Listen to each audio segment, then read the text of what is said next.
The following program is hosted by immature, irreverent, obnoxious, and often disgusting young men. Listener discretion is advised. Now, say my name. Say my name, say my name. Who the fuck are you? Huh? Who the fuck are you? I am your host, Caleb. I'm your other host, Joe. I'm Kaleb Craig. And I am Cameron Wilson. It's me, Mario. Kevin! And I am Joe. This is Cameron. And Caleb. And Kaleb Craig. That's really confusing. Still Snoop Dogg and D.I.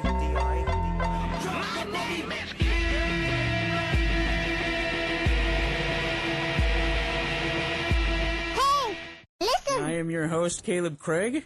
I'm your other host, Joe. Who the fuck was making that sound during the silence thing? I don't know what you're talking about. I am Caleb. And this is Cameron. What do you mean, what the fuck am I talking about?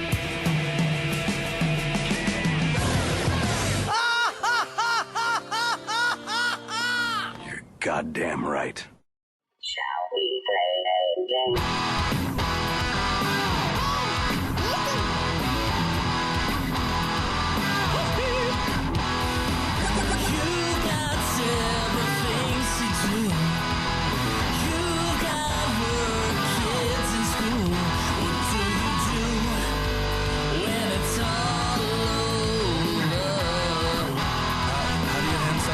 Player to another.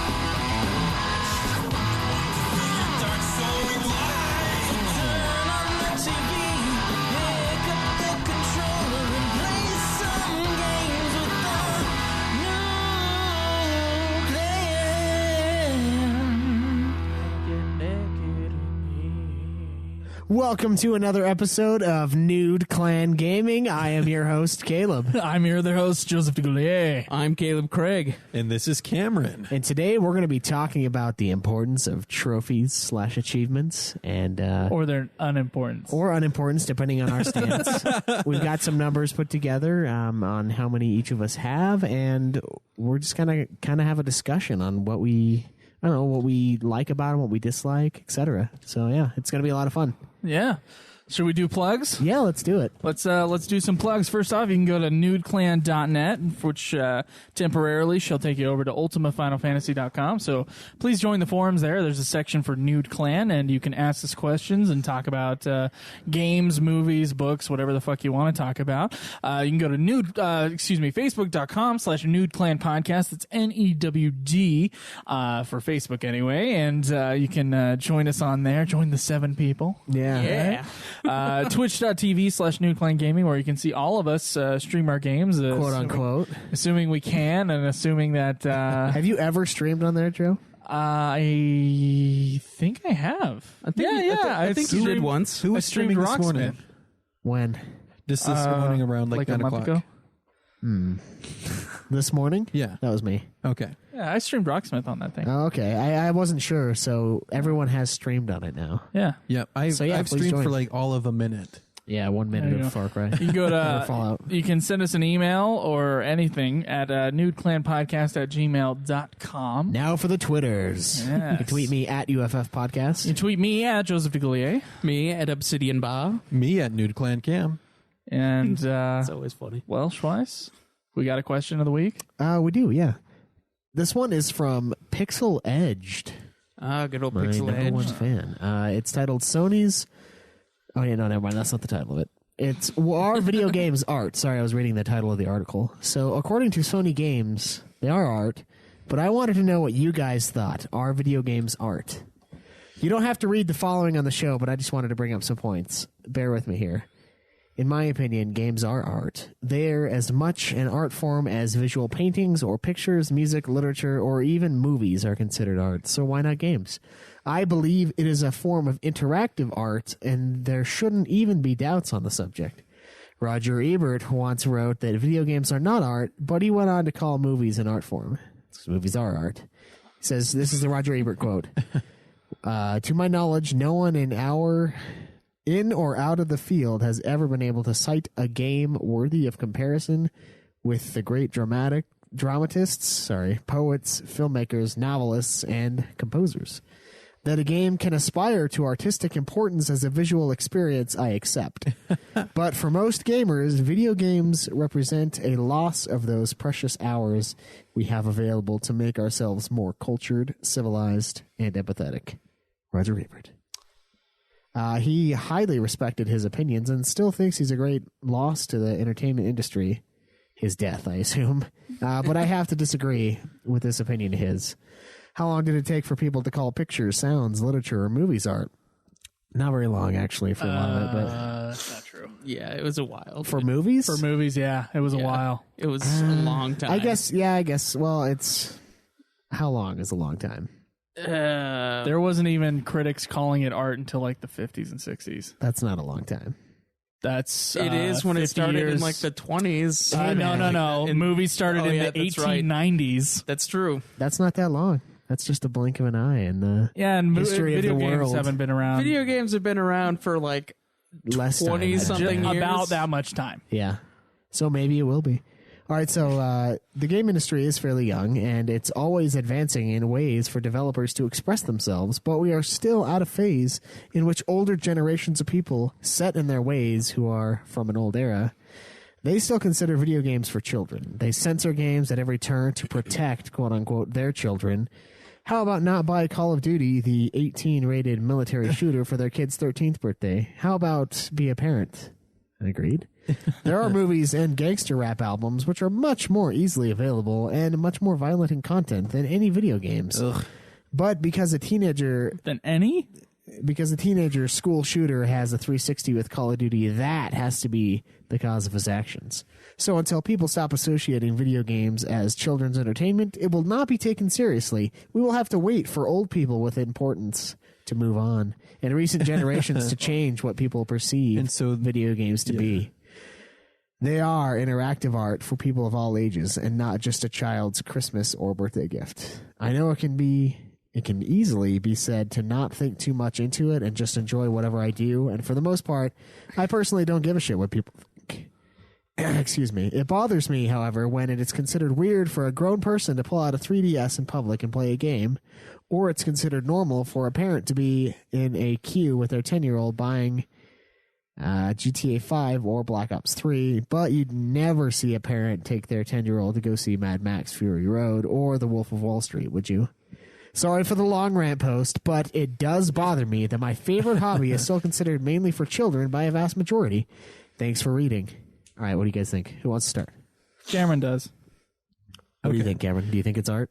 So I think that depends on the title in question. But for the large part, I do think that video games can be art. The experience I had playing, I can't remember which Assassin's Creed it was, but such beauty and artistic ability. When I climbed to the top of the Taj Mahal and looked at the city laid before me. Which Assassin's Not Taj Creed were you Mahal. playing What is it? when It's you the one- climbed the Taj Mahal? Not the Taj Mahal.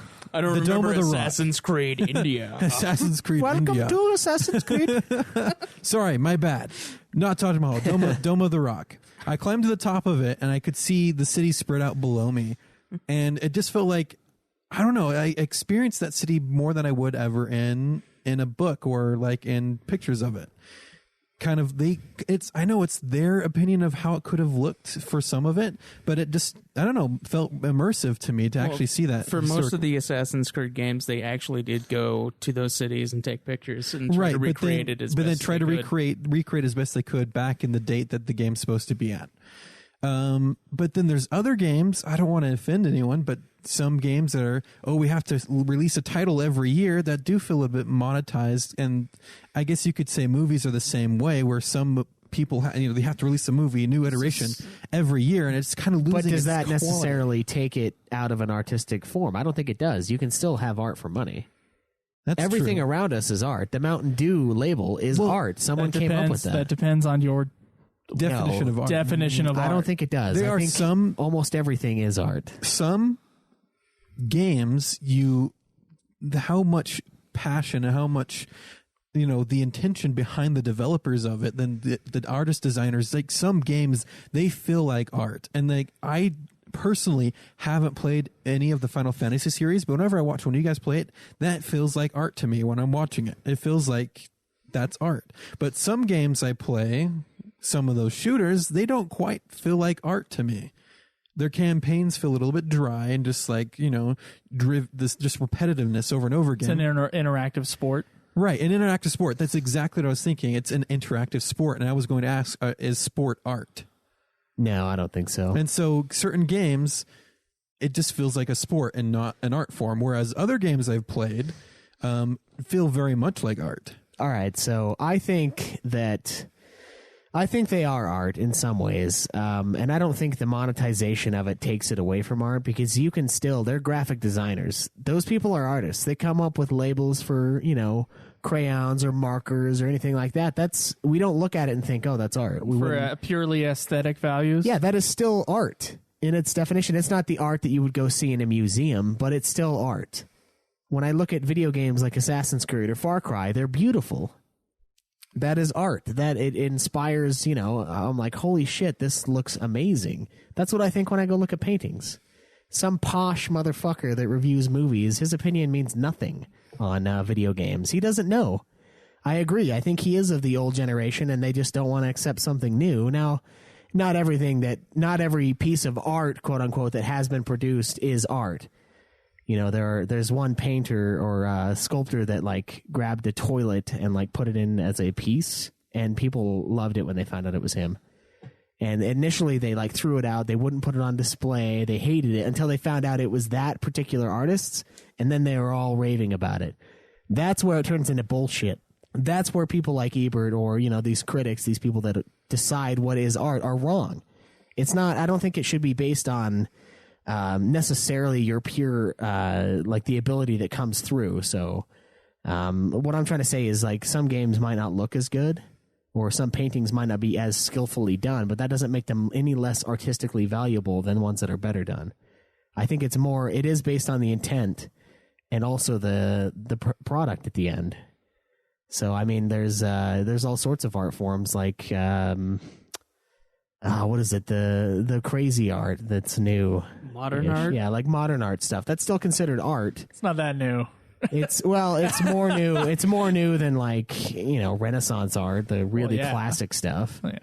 But it's still considered art. Yeah, why not a video game? Why not Final Fantasy 13? Why is that not art to Ebert? Yet some fucking random assortment of shapes, it would be easily accepted. Oh yeah, that's art. I'm not sure if it would be easily accepted under his definition, but go ahead, Kaleb Craig.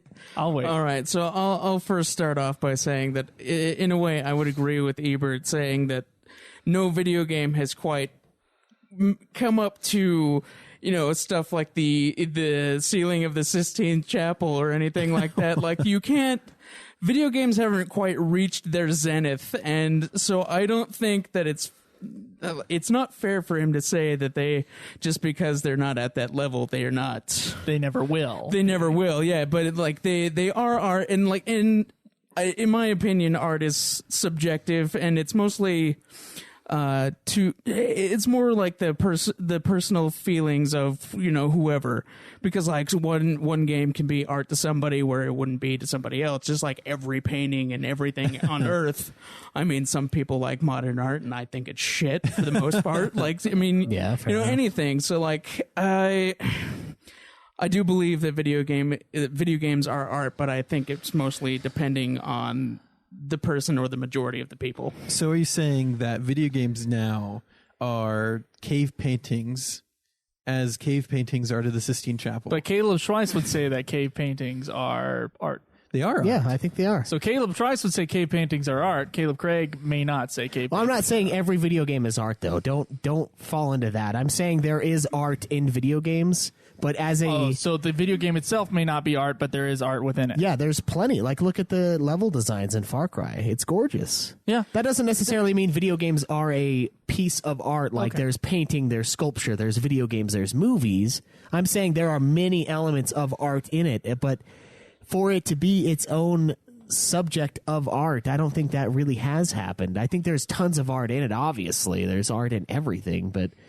I don't know what function does gaming have? What makes it so different? It is immersive. It's interactive. It's very interactive, but is that And it's a enough? player-controlled experience for the most part. But there's like Final Fantasies where you can't. There's the level of control is so limited. It's so linear. I know there's exceptions to it. Yeah. How do you call that art though? I mean, well, you could, if you were talking about what you did earlier, where there's art in the game. I mean, like the storytelling itself would be an art form, just like as a story or a poem would be. Right. And then like the art in the world itself that is created within. So it's like a melting pot of art. Then is what we're sitting at right now. There's music. Music is considered art.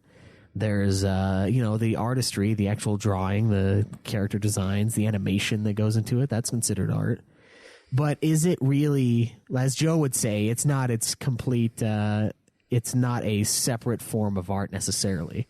The cutscenes are movies. Essentially. They may not be directed well like a movie would or whatever, but that's what they are. They can, yeah. Well, even movies are a different type of art form. I mean, like movies in general are like the way the camera. Would you call Knocked Up an art versus 2001: A Space Odyssey art? No, I don't really like Knocked Up at all. I love Knocked Up, but it's funny. But it's not. Which one's art, or are they both art? Or wait, is it? But so you have to look at what is the definition of art. Is making it's so someone subjective. laugh and art. That's exactly what I mean. I would say it's that like, could it's be. totally up to kind of the person. I mean, but there is certain things that people would definitely say would be art. But I think for instance, the Sistine Chapel and like the really great works that everybody recognizes as being true works of art. Okay.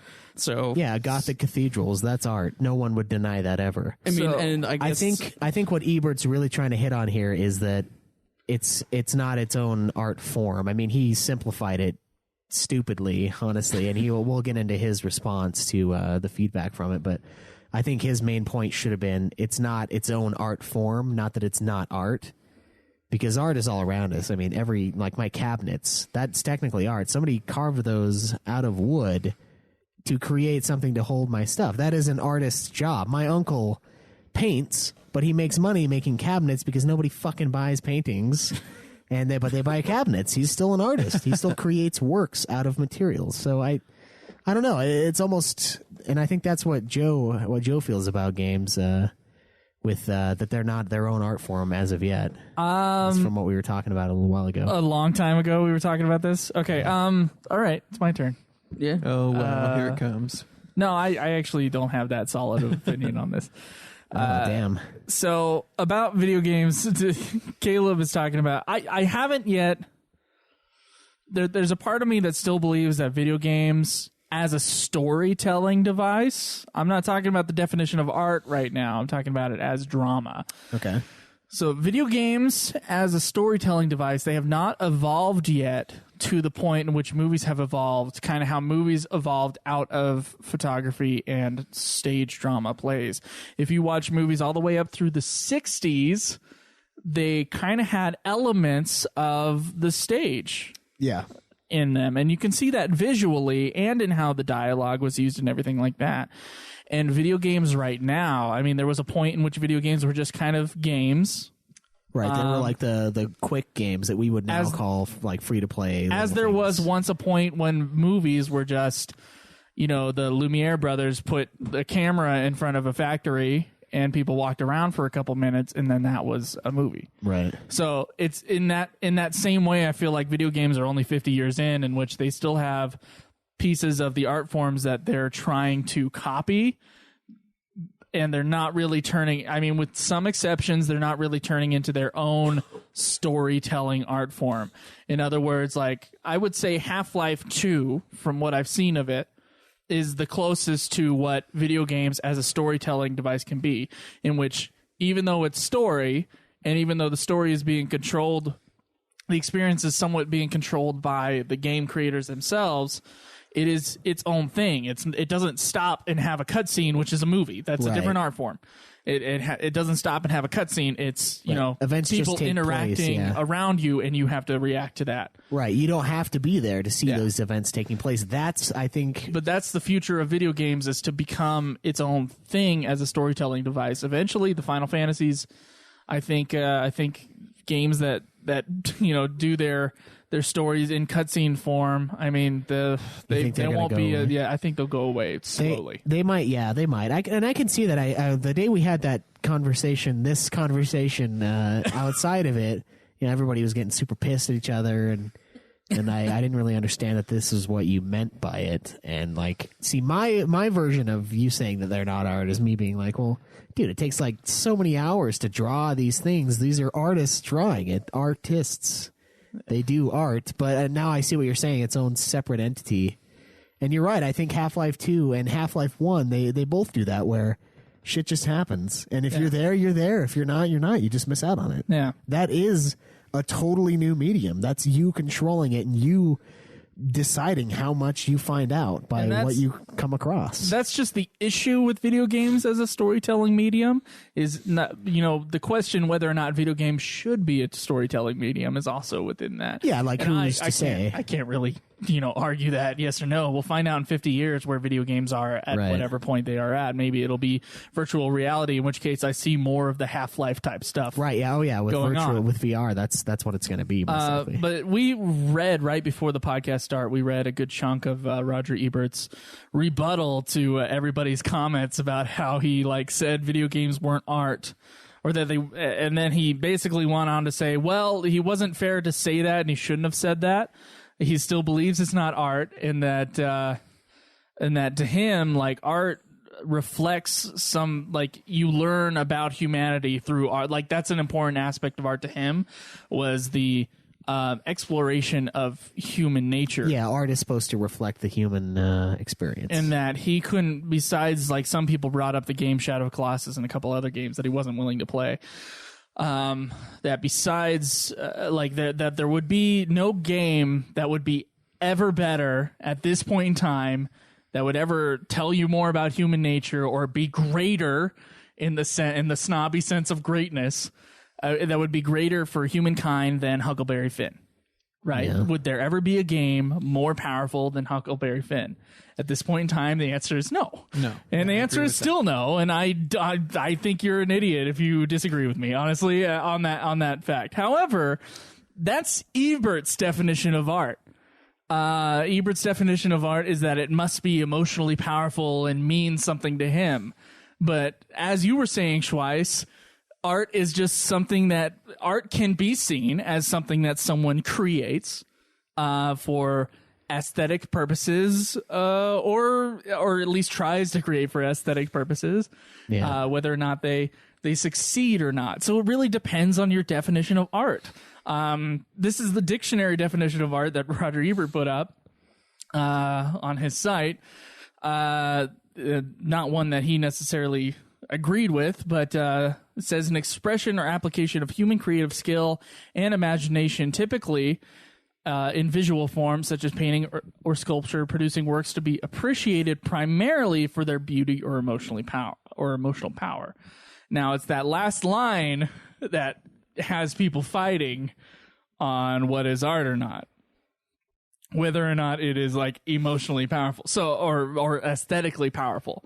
So you're saying the movies, okay, so the movie Knocked Up versus the movie 2001.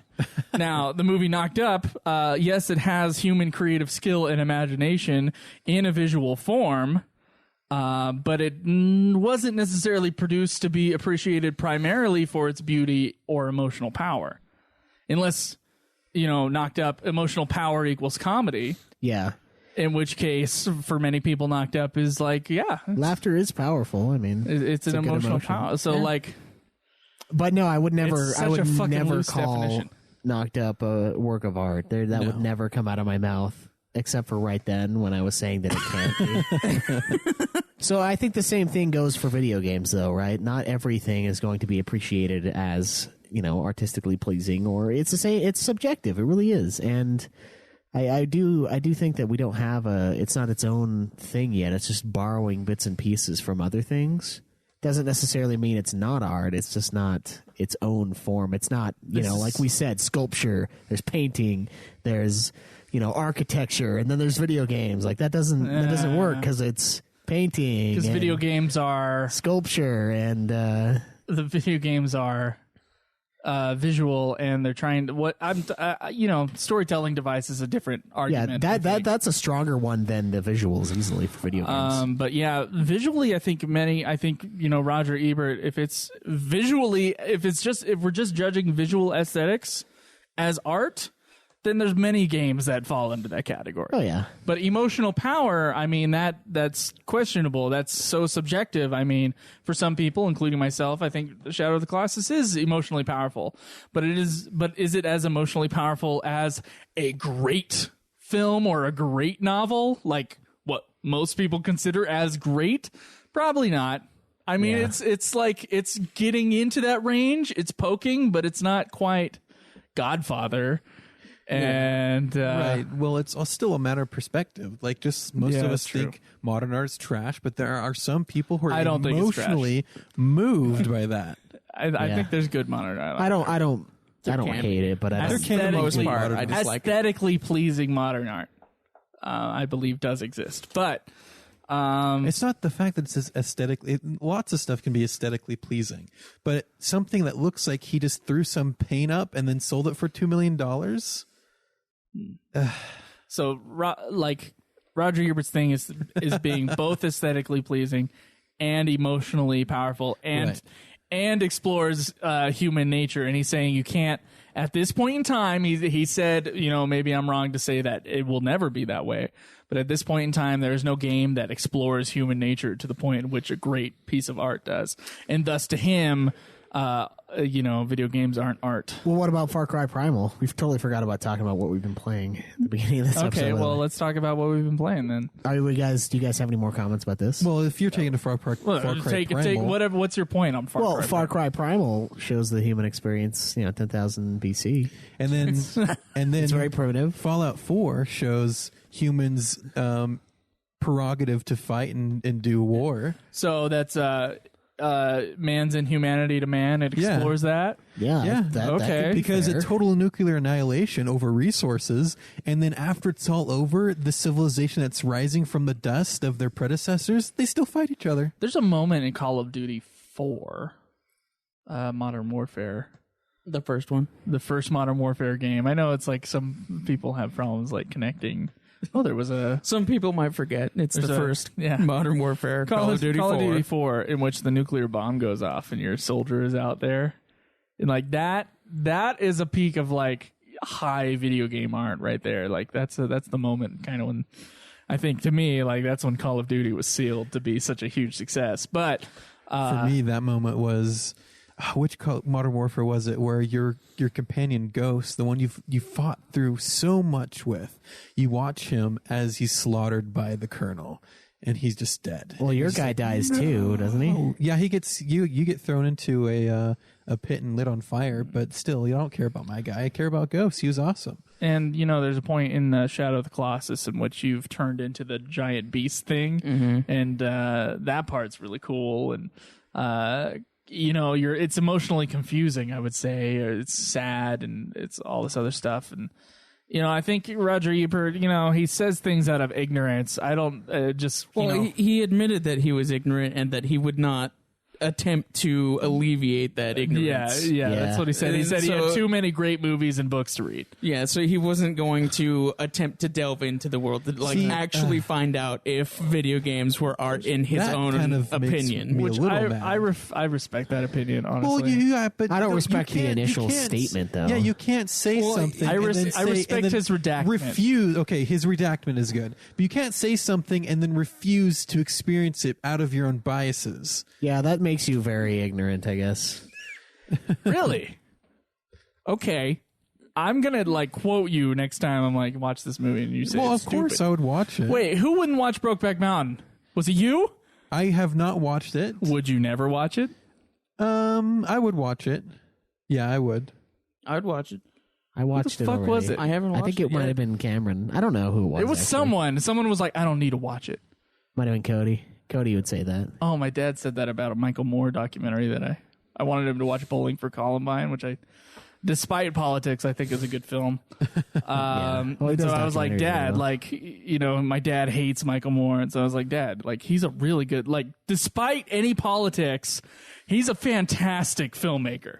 His movies are super entertaining and they're great. And I was like, Dad, you gotta like, don't like judge the man's art. And he's like, I don't have to. Well, you know Like, what the fuck are you talking about? Yes, you do. Like, you have to be able to experience it. Don't have an opinion on something. Don't have a strong opinion, especially on something that like you've never given 2 seconds to. I would say to you the same thing, Kaleb Craig. I would say don't. Now, I haven't seen the movie either. I would say don't like bash Superman v Batman until you go watch it yourself and have an opinion on it yourself. Yeah, that's really dumb to do. Not that I'm surprised from Craig, but Well, I will go see the movie and then I will form my own opinion. But having in the meantime, foreknowledge of stuff that it's based on, and then seeing from clips and people's opinions on what like has gone down. I essentially have seen the movie through people telling me what has happened. But I will go see it and then I will form a true opinion. But it is not favorable beforehand. I didn't. You can judge that too because you do. You base I will judge whether or not I will. You see said that you would not watch. You said. Shut the fuck up for a second. You told me you would not watch love angry RoboCop Caleb. because of its name, and then I fucking showed you that movie, I was and then wrong. you were like, "It is beautiful." Okay, how many years ago was this? I don't know. That was a few years I ago. feel like- Okay. And you still do that. And you base a lot of stuff off Rotten Tomato scores. That's true. I know you do. And so that also is the same thing as me hating no, on Batman no. versus Superman beforehand. I don't openly. It is the same It is fucking not the thing. same thing. It is not the same. Shut the thing. fuck up. You see, I got your point. A 10%, and you're I like, got nope, your point. not going to happen. No, and no, you no, do no, that no. on trailers, I too. got your point. Well, some trailers are really fucking awful, and that has pieces of the movie in it.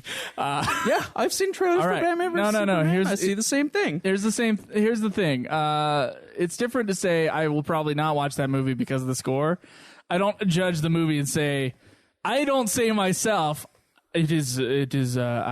my opinion is that this movie is bad. I say other people have said it is bad.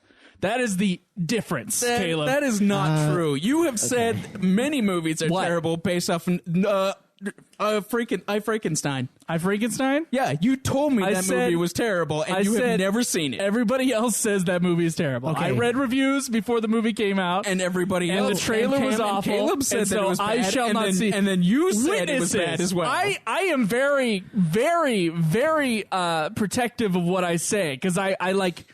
When I have an opinion, I man, I always got a make sure. bomb. Always, he's got a bomb for you, Caleb. here's the thing, Kaleb Craig. There's always I'm very specific in what I say about something like a movie because I do try Yeah. to cover my ass, But in which you I don't. say No, this but Caleb- person said this. I never say that it came from me. I never say the word I, and you have to pay attention to that because it is important. But then also, Caleb, you have to realize sometimes when you have critics that you respect their opinions because you seem to think like them, when they say something about something, you tend to, respect what they say because they generally see the same things the way you do. Yeah, you know But what? he has a bomb. You could have countered this argument with like, what is that? 5 words? Kung Pao, enter the fist. You could have just said that, and Caleb would have just shut down. Been like, you're right. I can't. But I do remember you saying that you can know a movie's great without actually seeing it. You did said say that. You did say that, and that is essentially And I confirming was what like, I have said. I was really mad at that. What You're was the context? Well, I was talking to I can't remember. We were I can't talking about a remember this movie. Were we conversation. talking about critics, just like a view of movies? No, it Oh was no, yeah. If a movie's been nominated for Academy Award, it's probably going to be great. Yeah, but that's a bad. I think that's a bad. If I say statement the to- word probably, I don't know if probably was admitted. or there. it's gonna, it's gonna be great is not a. Well, what you said is I can It's know great. I can know that a movie is good without actually seeing it. I think you might have supported it at the time. Are you sure that's not a quote from him? Because I swear I've heard him say that. I've said something similar, at least. Well, you're fighting against that. We all are in the same I know room that often. I'm guilty of it. I'm just saying he is too, Okay. and he's only saying that I am, and so is Cam. I'm not 'Cause gonna he say- pointed at both of us. I am merely pointing out the hypocrite. No, Joe pointed at me just because when I That's see a him broke watching right a now. super artsy movie, and I sit down and I'm just put off by the focus on being artsy and not the focus on content. Yeah. Yeah. The focus on content, Cameron. Yeah, it's like a lot I of wanna see- all it movies. I want to Yeah, see dude, a lot of good artsy movie, movies a are good story, entirely but focused then on they're that. so obsessed with, oh, we got to have this laid out just so it's artsy, or we have them to have to do. Just really puts me off when they're like, oh, hey, we're artsy. Yeah, you know and what they're puts trying me off? to be artsy. Coming into the middle of a movie and having an opinion on it after 5 minutes. And then going to bed You know, before the yeah, ending. yeah, fuck you. Your opinion sucks at that point. I'm not saying I've never said that, Caleb. I probably said it in context and minced words, but that's what I mean to say is that, you know, you can generally like know before you go to a movie It's supposed to be good. if it's supposed to be great. Yeah, I almost think it's better to try to go in blind. And though. I watch the movies on the list. I'm assuming I'm gonna watch a great movie when I'm gonna watch it. Yeah, not always the I mean, case. it's sometimes I do watch a movie and I'm like, I don't get it. Like 8.5 is a movie that is like on the top of all those fucking lists, and it's like I don't get this movie. Yeah, I that's how I felt after I watched Borat. It doesn't mean that it's not a great movie. It could just mean I'm not getting it. That's how I felt after. Well, okay, that's kind of how I felt after I watched Borat. Yeah, that's another one I couldn't see. I thought it was funny, but I thought it was like 3-star funny, maybe really? at best. But I like the idea of it is why it deserves to be on the list. The mockumentary thing that he But does. they like actually went out there and did Yeah, but that he's shit. actually doing like the way he filmed it is insanely clever, and I love that more than the movie itself. Even though there's some hilarious shit in it, like that's why I'm like, okay, I can see why it's on the list because it's an important kind of new idea. But yeah, no, it's I kind of wish I could just go in blind to all these things. Although I've found that when I do, It's terrible. I know, like with I Frankenstein, I didn't know. And then I watched it and I was either. like, oh. Did you see it it's before Cam terrible. Cam? Because No, I'm pretty sure Cam Cameron saw it a while did ago. A long blasted time on it. ago. I didn't remember though. I when saw watched it. I saw it back in like 2013, and I'm like, this movie, or whenever it came out. I can't say exactly when it came out, but I'm like, this is the worst movie I have ever seen. Yeah, I think it is on mine too. It's like the worst. Like, So if you were about to go watch I Frankenstein, I would have gone like, I've heard that's pretty bad. some people would say that makes it better because they go in with lower expectations. And see, I Yeah. hate that idea too because it might be true. See, I have one friend who even refuses to watch the trailers to a movie because he feels like they reveal too much. And Well, so he they just, do sometimes. It's actually kind of smart. And so he doesn't. What's wa- wrong he with your doesn't- friend? Nothing. He Nothing, doesn't. He just. exactly. I'm just saying this is his opinion. There's nothing. I don't say anything wrong with him. He doesn't watch any trailers and he doesn't read any reviews because he knows the idea of the movie and he's just going to go watch it and enjoy it for what it is without anyone else's opinion or watching what the editor wanted to put together in this little 30-second clip. Well, that's the studio. Anyway. So are video games art, in your opinion? It's subjective. Art is what is art is subjective. Okay. Yeah, it's that subjectivity that kind of, well, part of me, because I always want to like have exact I know, but kind of definitions on anything, like it goes but with the definition of art, what he said, something The that's subjectivity emotionally kind of- moving. That what is something Yeah, that's that's so emotionally subjective. moving? It's Yeah, not it is. to someone because else. I'm sure there's someone on the forums who's like, video games is the highest art ever. I am more emotional towards a video game than I am to my own family life. And I could believe that. Seeing and, all the hours people play MMOs. And you know what? That's fine for them to have that opinion. Roger Ebert does not hold that opinion and does not believe that you would not have a better experience watching a great film or reading a great book or listening to a great, like, I don't know, Requiem in D minor by Mozart or anything like that. Like, there's no piece of art that could ever, or no video game that has ever like risen to that level of excellence in art. But does that necessarily mean, does excellent equals art? yeah, not necessarily. I don't think so. I will say this: that I have not had a video game move me to tears. I have. Yeah, me too, but not very many. Movies, usually if they kill the dog off in a movie, that gets me pretty close. So that's such a sad way to get me there. Don't do that. What about killing the Iron Giant? Guy No. was innocent, man. Yeah, man. He's a fucking hero. Iron Giant. Yeah, it's a cartoon. Thanks for giving away the. Joe hasn't seen that movie. Can you believe that? That's Vin Diesel's highest rated film. Rotten Tomatoes facts. Oh man. That's so embarrassing. I've had music move me to tears. I've had books move me to tears. I have movies move me to tears. But I have yet to have a video game. I have had video games really like have been so invested in video game that I'm just like so immersed in that story. And I have the surround sound on. I'm just like, oh man, this video game is everything right now. But I have not yet been like so invested into it that I have to like I'm gonna cry, guys. That was Spielberg's thing about video games not being art, or at least not being power. Like, he's made video games, so like, yeah, he matters. He could matter if you want him to. He did say that he's never heard of anybody. I think this was in the 90s. He said this. He's never heard of anybody crying at the end of a video game. And that was his thing, that video games had not become art at that point. But, it's been quite a few years since he said that. A lot of stuff that's happened. And I feel like he needs to play Final Fantasy X. But I think if video games, see, with certain stories like movies or books, that's just like the situation, the story's so laid out. Whereas video games, you have these objectives to go do, and then storytelling isn't, I think it's episodic. It's episodic. It isn't perfected. There's still that detachment from that full enjoyment. So once they perfect that, I feel like, yes, you will have people just so emotionally invested in a video game. So Telltale is like the closest, according to Karen, the Walking Dead games. Those are, I mean, you do walk a but little once bit, again, but they're interactive movies. They're movies, yeah. Those, and I would say Final Fantasy X is the same way. It's like the movie part is what makes you cry. It's not the game part. Right. Yeah, unless you're like crying in pain, from some of the super bosses. I mean, there has been some some decisions you have to make in video games that are just like, you're emotionally invested. But one thing I think a problem with the video game is that you get desensitized a lot to consequences, because you're sitting here killing tons of people all the time in a video game, and so now here's this emotional part where someone dies, but you're seeing people die all the time. Okay? Yeah, but they have a different value to them. I would they do, but it's still. I was at a screenwriting panel yesterday. It had a bunch of guys from USC came over, and they were talking about the Frank Daniel methodology and using it in productions here in Utah, in independent film.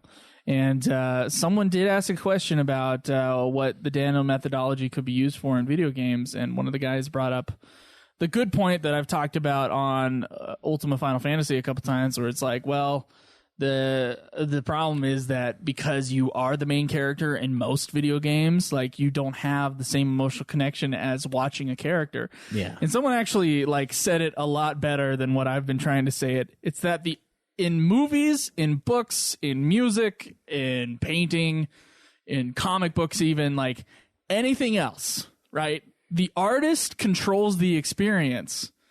The artist is controlling your what images to show you when, and all this other stuff, and the timing of it, and kind of just the architecture of how everything happens or how everything is seen is what gives you that emotional experience.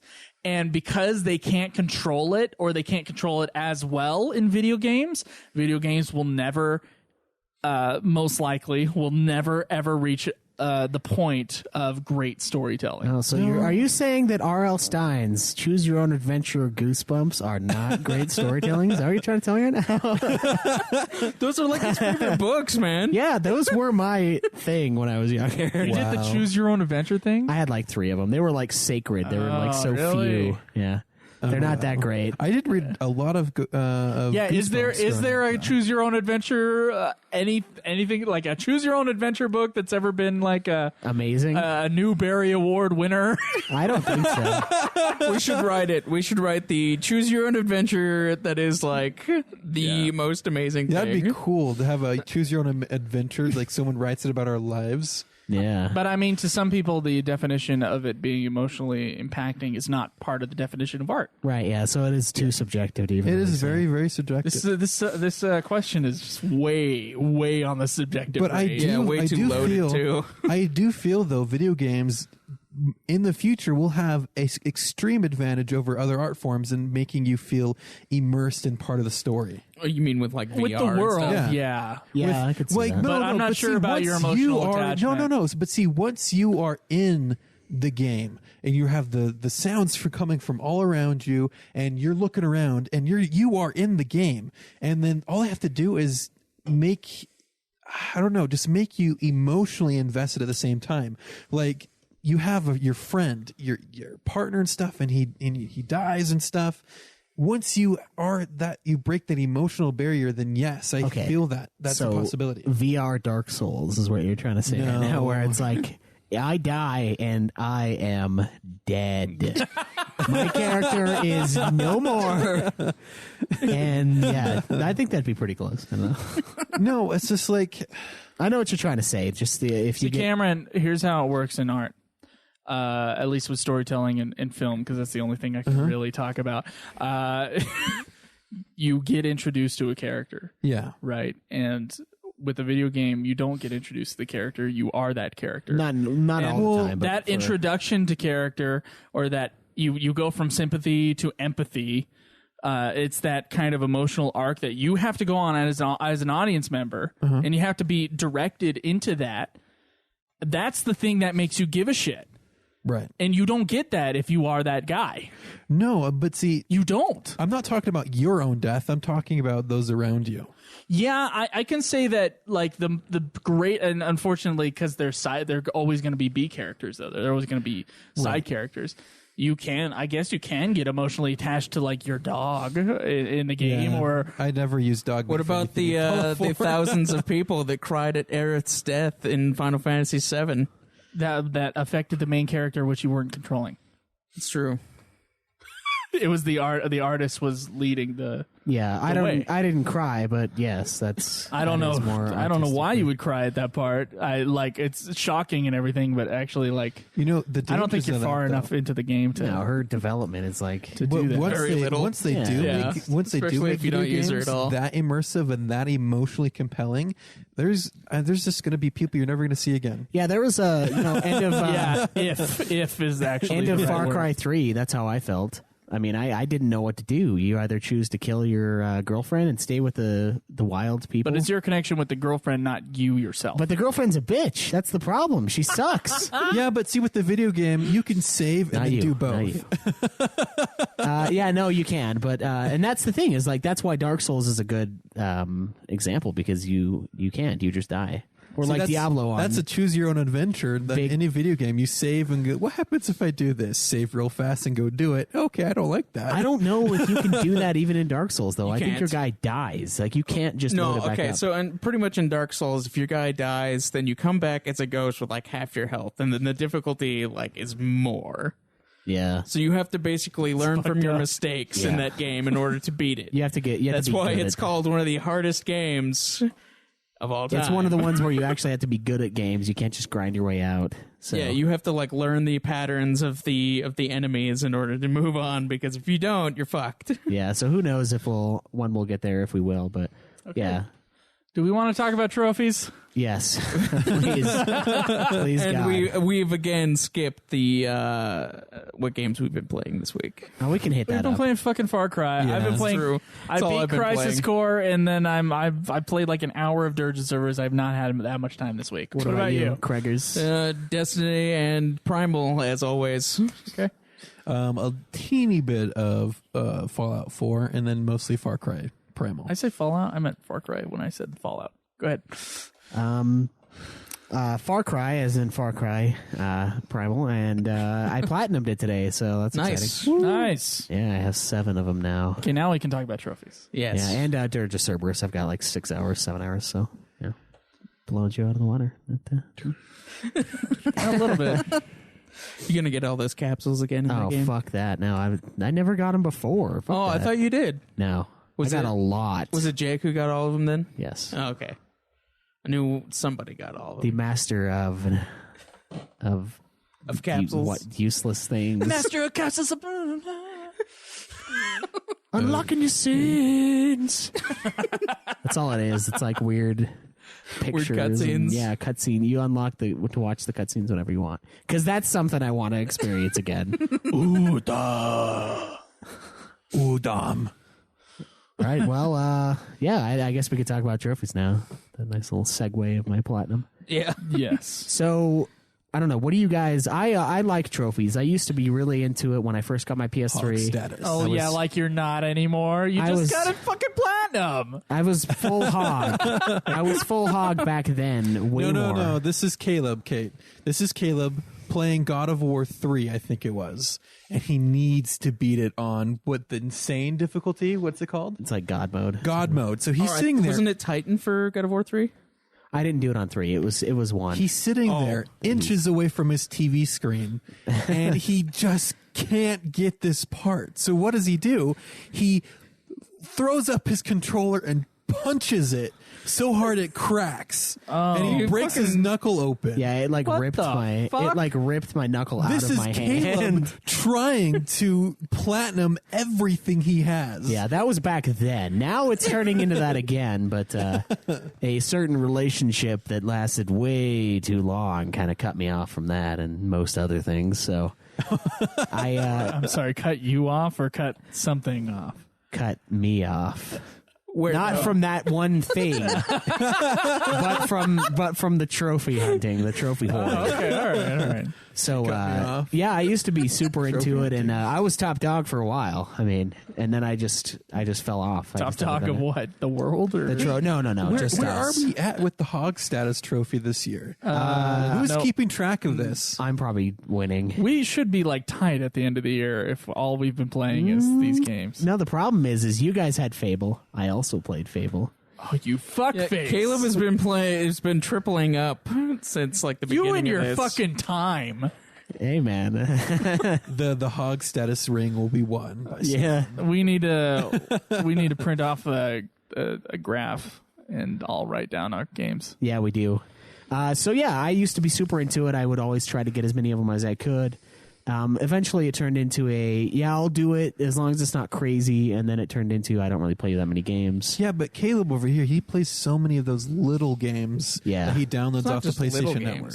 Craig, what the indie games? So okay, indie games. Here's what I'll say about trophies. I enjoy them. I think it does provide more value for the game. More fulfillment. Look, I've done something. Dude. Yeah, there's a sense of fulfillment, and it does, I don't know, they kind of guide you in some ways. It's do this. And you're like, wow, that is really cool. I would have never even thought to do that. But now that there's a little reward for it, I'm going to try to figure out how to get it done. Or go on YouTube and see someone else do it, but whatever.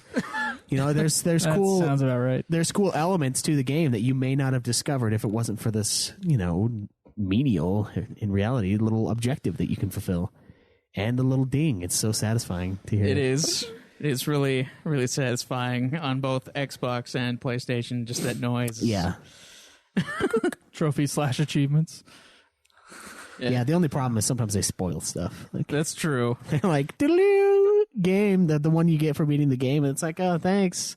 Kill this boss. It'll be in the label, and it's like, he's not dead yet. Come on. What do you mean he betrays me? Yeah, what the fuck? Yeah, so it's kind of spoilered. But 7 platinums. What do you platinum did? God of War 1, God of War 2, Modern Warfare 2, Far Cry Primal, Eco, Final Fantasy X, and one more, and Final Fantasy 13. That's right. Yeah, that's the other one. That one was sick. No, 10 was even more sick. Okay, so what's the hardest platinum you've ever had to get? The hardest? Out of those, it might have been Eco. Although, no, Modern Warfare 2 was pretty tough. Some of those missions on the hardest difficulty were crazy. Cody and I were going through those, and we couldn't beat it on his profile. We did it on mine because I was greedy, and I wanted to do it on mine first. And we tried to do it on his, so many times, but we could not beat this mission. There was just too many guys.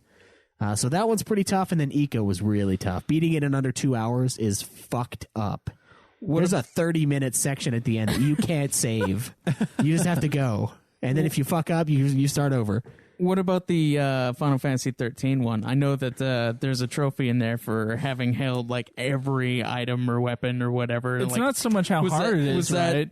it's more about how fucking time consuming and grating on your psyche that it Well, is. I know that would be difficult, right? Like keeping track of all those things, because I mean, you screwed yourself out of the platinum because you accidentally destroyed one of the items you I needed. certainly did. Yeah, so like that's what I mean. Like that's kind of a difficult thing if you can easily fuck that up. I mean, Well, knowing what trophies there were, I didn't need the gil, so I didn't sell anything. I don't know if that's necessarily difficult. Like, yeah, there's more status behind it because it does take a lot of time, but that doesn't necessarily equate to difficulty. Legends of Dragoon is a harder game than Final Fantasy VII. yeah, that's true. It's just tougher. It takes more skill to do well in that game than it does in Final Fantasy VII. Does that necessarily mean that if they both had trophies, that one's more legit than the other? Well, Final Fantasy VII does have trophies. It does now, yeah, but I wouldn't necessarily say that just because Dragoon is harder, it should have more status. I kind of feel that way, but the length in 7 might also be like, well, that's a commitment. So I don't think Like a Platinum Mark 1, Platinum Mark 2. Yeah, I think those should exist. There are some that are chicken shit, like the Walking Dead season 1 that we always go off on. That one's bullshit. Well, do you care to explain why it's bullshit? Because you don't actually have to do anything. You just have to play the game. Like, it's just a story game. It's like you You do just have little to beat the game and you get a platinum trophy. Yeah. So That's a good basically- way to sell your game. Yeah, I'm sure Right? it It is. is. You know, Wow. that's exactly what they did with the what was it? It was Terminator. There was based off of the new movie. What is it? Terminator. Genesis, I think. Is that the new? No, it's Salvation. That's the one Salvation, Dylan yeah. has. That one, that's Motherfuck. like a 5-hour game, and literally all you have to do is beat the campaign. Doesn't matter what difficulty. So you can literally go through that game in probably like 3 hours if you rushed it and have a platinum. That game's a legitimate arcade game. Yeah. Yeah. Let's be clear here. Well, and then we Just have the port is not as good as other. Resident Evil 4, one that would take you, 25, 30 hours minimum to get all the trophies and no platinum. Yeah, Dylan has all the trophies for that one too, and he's kind of mad That one he should doesn't get have it. it. And you know what? It's coming out again for PS4, and it's going to have different trophies. So that one might actually get a platinum. Cameron, I'm assuming you don't have a platinum or No. Okay. Not a single one. Neither do I. Me and Cameron, I think you have like 108 trophies total. Yeah, Total, something like I that. thought you said a total of 130 trophies. Something like that. Okay. Because I had an old PlayStation Network username when I was borrowing these guys' PlayStation. Joe has 130. And I have the- 158. Did the PSP ever have trophies? No, No. it didn't. Okay, PSP so that does, doesn't though. matter. So, but I made a new account when I bought my PS4 because I could not remember my old PSN login. So I made a new account, just like whatever, new one, and so I'm just starting fresh from there. But yeah, no trophies. Okay. No. So before we go into like what if you guys think platinums are worth it or not, Cameron, me and you have neither of us have played a trophy. How come you've never tried to platinum a game? I guess back in the day, I just didn't care enough. I just was playing the game for an enjoyment. But now, I definitely do want to platinum some games, such as Fallout 4. Far Cry Primal would be fun to platinum. I have the desire to do it. It's just before, I guess I just wasn't interested enough to platinum.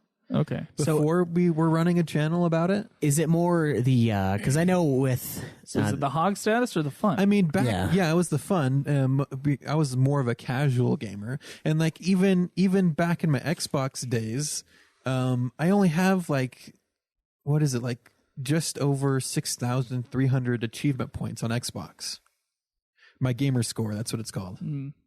You know, and the platinums are just like an exclusive thing to Sony and Right. and the PlayStation systems. Because well, when we like, say platinum, we mean like the high, like getting all the trophies. Getting all the trophies. Yeah. I mean, like there is an actual trophy for getting all the trophies, whereas like Xbox, you just get More points. all the points. Yeah. Like there's no extra thing for getting all of them. Yeah. So I think like for the PlayStation people, it's more of a like. A status thing to have Yeah, all so of it's them, and so they definitely- actually try to go for it. Whereas, like people on Xbox will be just like, I'm just gonna play. Well, I the have game. a larger gamer score. Yeah, yeah, I play you've more played, games. You've played 700 different games for 10 minutes, just like Caleb's trophies. But fuck you. Oh, I've never gotten a platinum either. Cameron. Right. And there was one time where I wanted to platinum Shadow of the Colossus, and I got like 50% of the trophies or something. But just some of those I wanted to trophies platinum take so Final much Fantasy time. X as well. But yeah, it's the time commitment and the fact that like at a certain point with the games, at least that I've tried to platinum, it is no longer fun. It is grindy, and there is a reason. Like the game is like trying to not have you get those trophies. Like they choose some ridiculous thing, like you have to play Shadow of the Colossus like 5 times over in order to get the grip bar all the way up, in order to make it up to the top of the fucking tower and get the fucking fruit that's up there, which is one of the achievements, is getting the stupid fucking fruit. What does the fruit even do for you? It gives you a trophy. That's it. That's all I know about. It's just a cool thing, Easter eggy kind of. Yeah, it was an Easter eggy thing on the PS2, and now it's like, Is it a watermelon? Is that what it is? I don't know what it is. You just shoot them out of the trees. I've never been up there. Oh, I didn't okay. do it. I didn't want to play the game 5 times over and look for those stupid fucking lizards that are all over the place. Yeah. Because the lizards are hard enough to get as it is. 5 times doing the game 5 times over and getting every single lizard every single time would make me want to kill myself. But yeah, it's like there's a point in which the game. First off, I get most satisfaction in gaming by beating the game. Oh yeah. I'm not the kind of guy who like wants to fuck around in a game for that much longer past the point in which I've played it, unless it is something really fun. Yeah. Like extra bosses or whatever, just like some really cool side Sometimes that. And that's mostly to challenge myself or do it on the podcast. I wouldn't necessarily do it as much if it were just myself. Like I'm not sure. So if it's not that, what else would call you to play a game outside of just beating it? Outside of, if it was just fun, like really fun multiplayer or something like that, or with sim games, I do have an addiction to sim games. If given time, which I don't have anymore, I will play sim games for hours on end, like Civilization or Roller Coaster Tycoon or Game Dev Tycoon, which by the way has a sequel that just popped up out of no fucking place. Yeah, I didn't know about it. It wasn't on the Greenheart Games website. It was just fucking nothing. It's just suddenly there. So I'm like, oh, and okay. I'll have to check that out someday soon. But yeah, I mean, for you, it's probably funness. For me, it's like I beat the game. Why the fuck do I need to go back? Doug, because you haven't beat the game yet. You beat the story, but you haven't beaten the game. No. Beating the game is beating the campaign to me. And there's nothing that anyone will ever say that'll convince me otherwise. Let's be clear. I like to beat it into oblivion. Yeah, I can Nothing take that, but beating the game to me is just beating the campaign. Yeah, it It's is. like I beat Halo 1. Yeah, that's it. Yeah. So that's kind of how I feel about the badges on Steam, right? So we have these little artificial genius cards that they created that you sell back and forth and trade on the markets. That's how I treat badges. If it's a game that I just adore, I will sell the games that I don't give a shit about. Oh, I love you. The badges there, and then I will create the badges, craft the badges for that game to get the background for that game. Yeah, Badges. we got no badges. Don't need no stinking badges. But yeah, that's kind of how I felt, and that's how I feel about trophies. Also, unless it's one that I know I can do, if I'm like good enough at the game and I enjoy it enough, I will go through the grinding to get it done. It's not necessarily every game. Like Destiny, while fun, I don't have any desire to platinum that game ever. Yeah, you don't have a desire to play it like 3 times? Not at all. Battlefront, on the other hand, the Star Wars game, yes, I will try to platinum that. I think it's insanely challenging, but it's fun because Cameron and I go through the extra missions. Yep. But that's going back to Final Fantasy XIV, which, of course, the platinum for that is repulsing. Disgusting. Do you ever think you'll platinum Final Fantasy XIV? Dude, I don't know. It's going to have to be after the podcast, I think. Well, we'll be going back to 14 every once in a while, I assume, because this podcast is going to last like the Final Fantasy podcast could last up to like 4 more years. So like 4 more there's years. a legitimate 4 more years. There could legitimately be 2 more expansions by the time Easy, it's over. Yeah. Maybe, I don't know. It's a lot of time. I can't. You have to be playing it because I have to do 1,000 leva quests, and you can only have 100 of them at a time, and you only get 3 a day. So I can do 3 each day, and I think that was like 10 months. You'll at get least. 1 in like a year then. I have to, 10 months of nonstop doing 3 a day, or at least doing 99 every 30 days. I would be able to get it. So I have to play the game for 10 months and like 2 weeks or something like that. I figured it out. So you two that have gone all the way with the fucking trophies, and I'm sure with a lot of Steam achievements as well. Yeah. What are some of your least favorite trophies that you've ever gotten? What are some of your favorites? Some least favorite trophies, huh? I don't know. Can you think of anything, Caleb? Well, shit, I don't know about least favorite. There's some that I'm like almost ashamed that I've gotten, like just the the amount of shit that goes into it. Like the final one for beating Eco in under 5 hours or whatever it was. There's one for 2 hours, under 5 hours and then 2 hours. Yeah, that was crazy. And like I said, the last part I had to do it like 3 times, dude. I spent so much time on this game, but I was there. I had one more trophy left, and I was not going to leave it, right? Because why would I? But that was painstaking. You fuck up one time, and you have to restart the whole 30-minute like platformer section. So that's probably the one I might have the least fond memories about.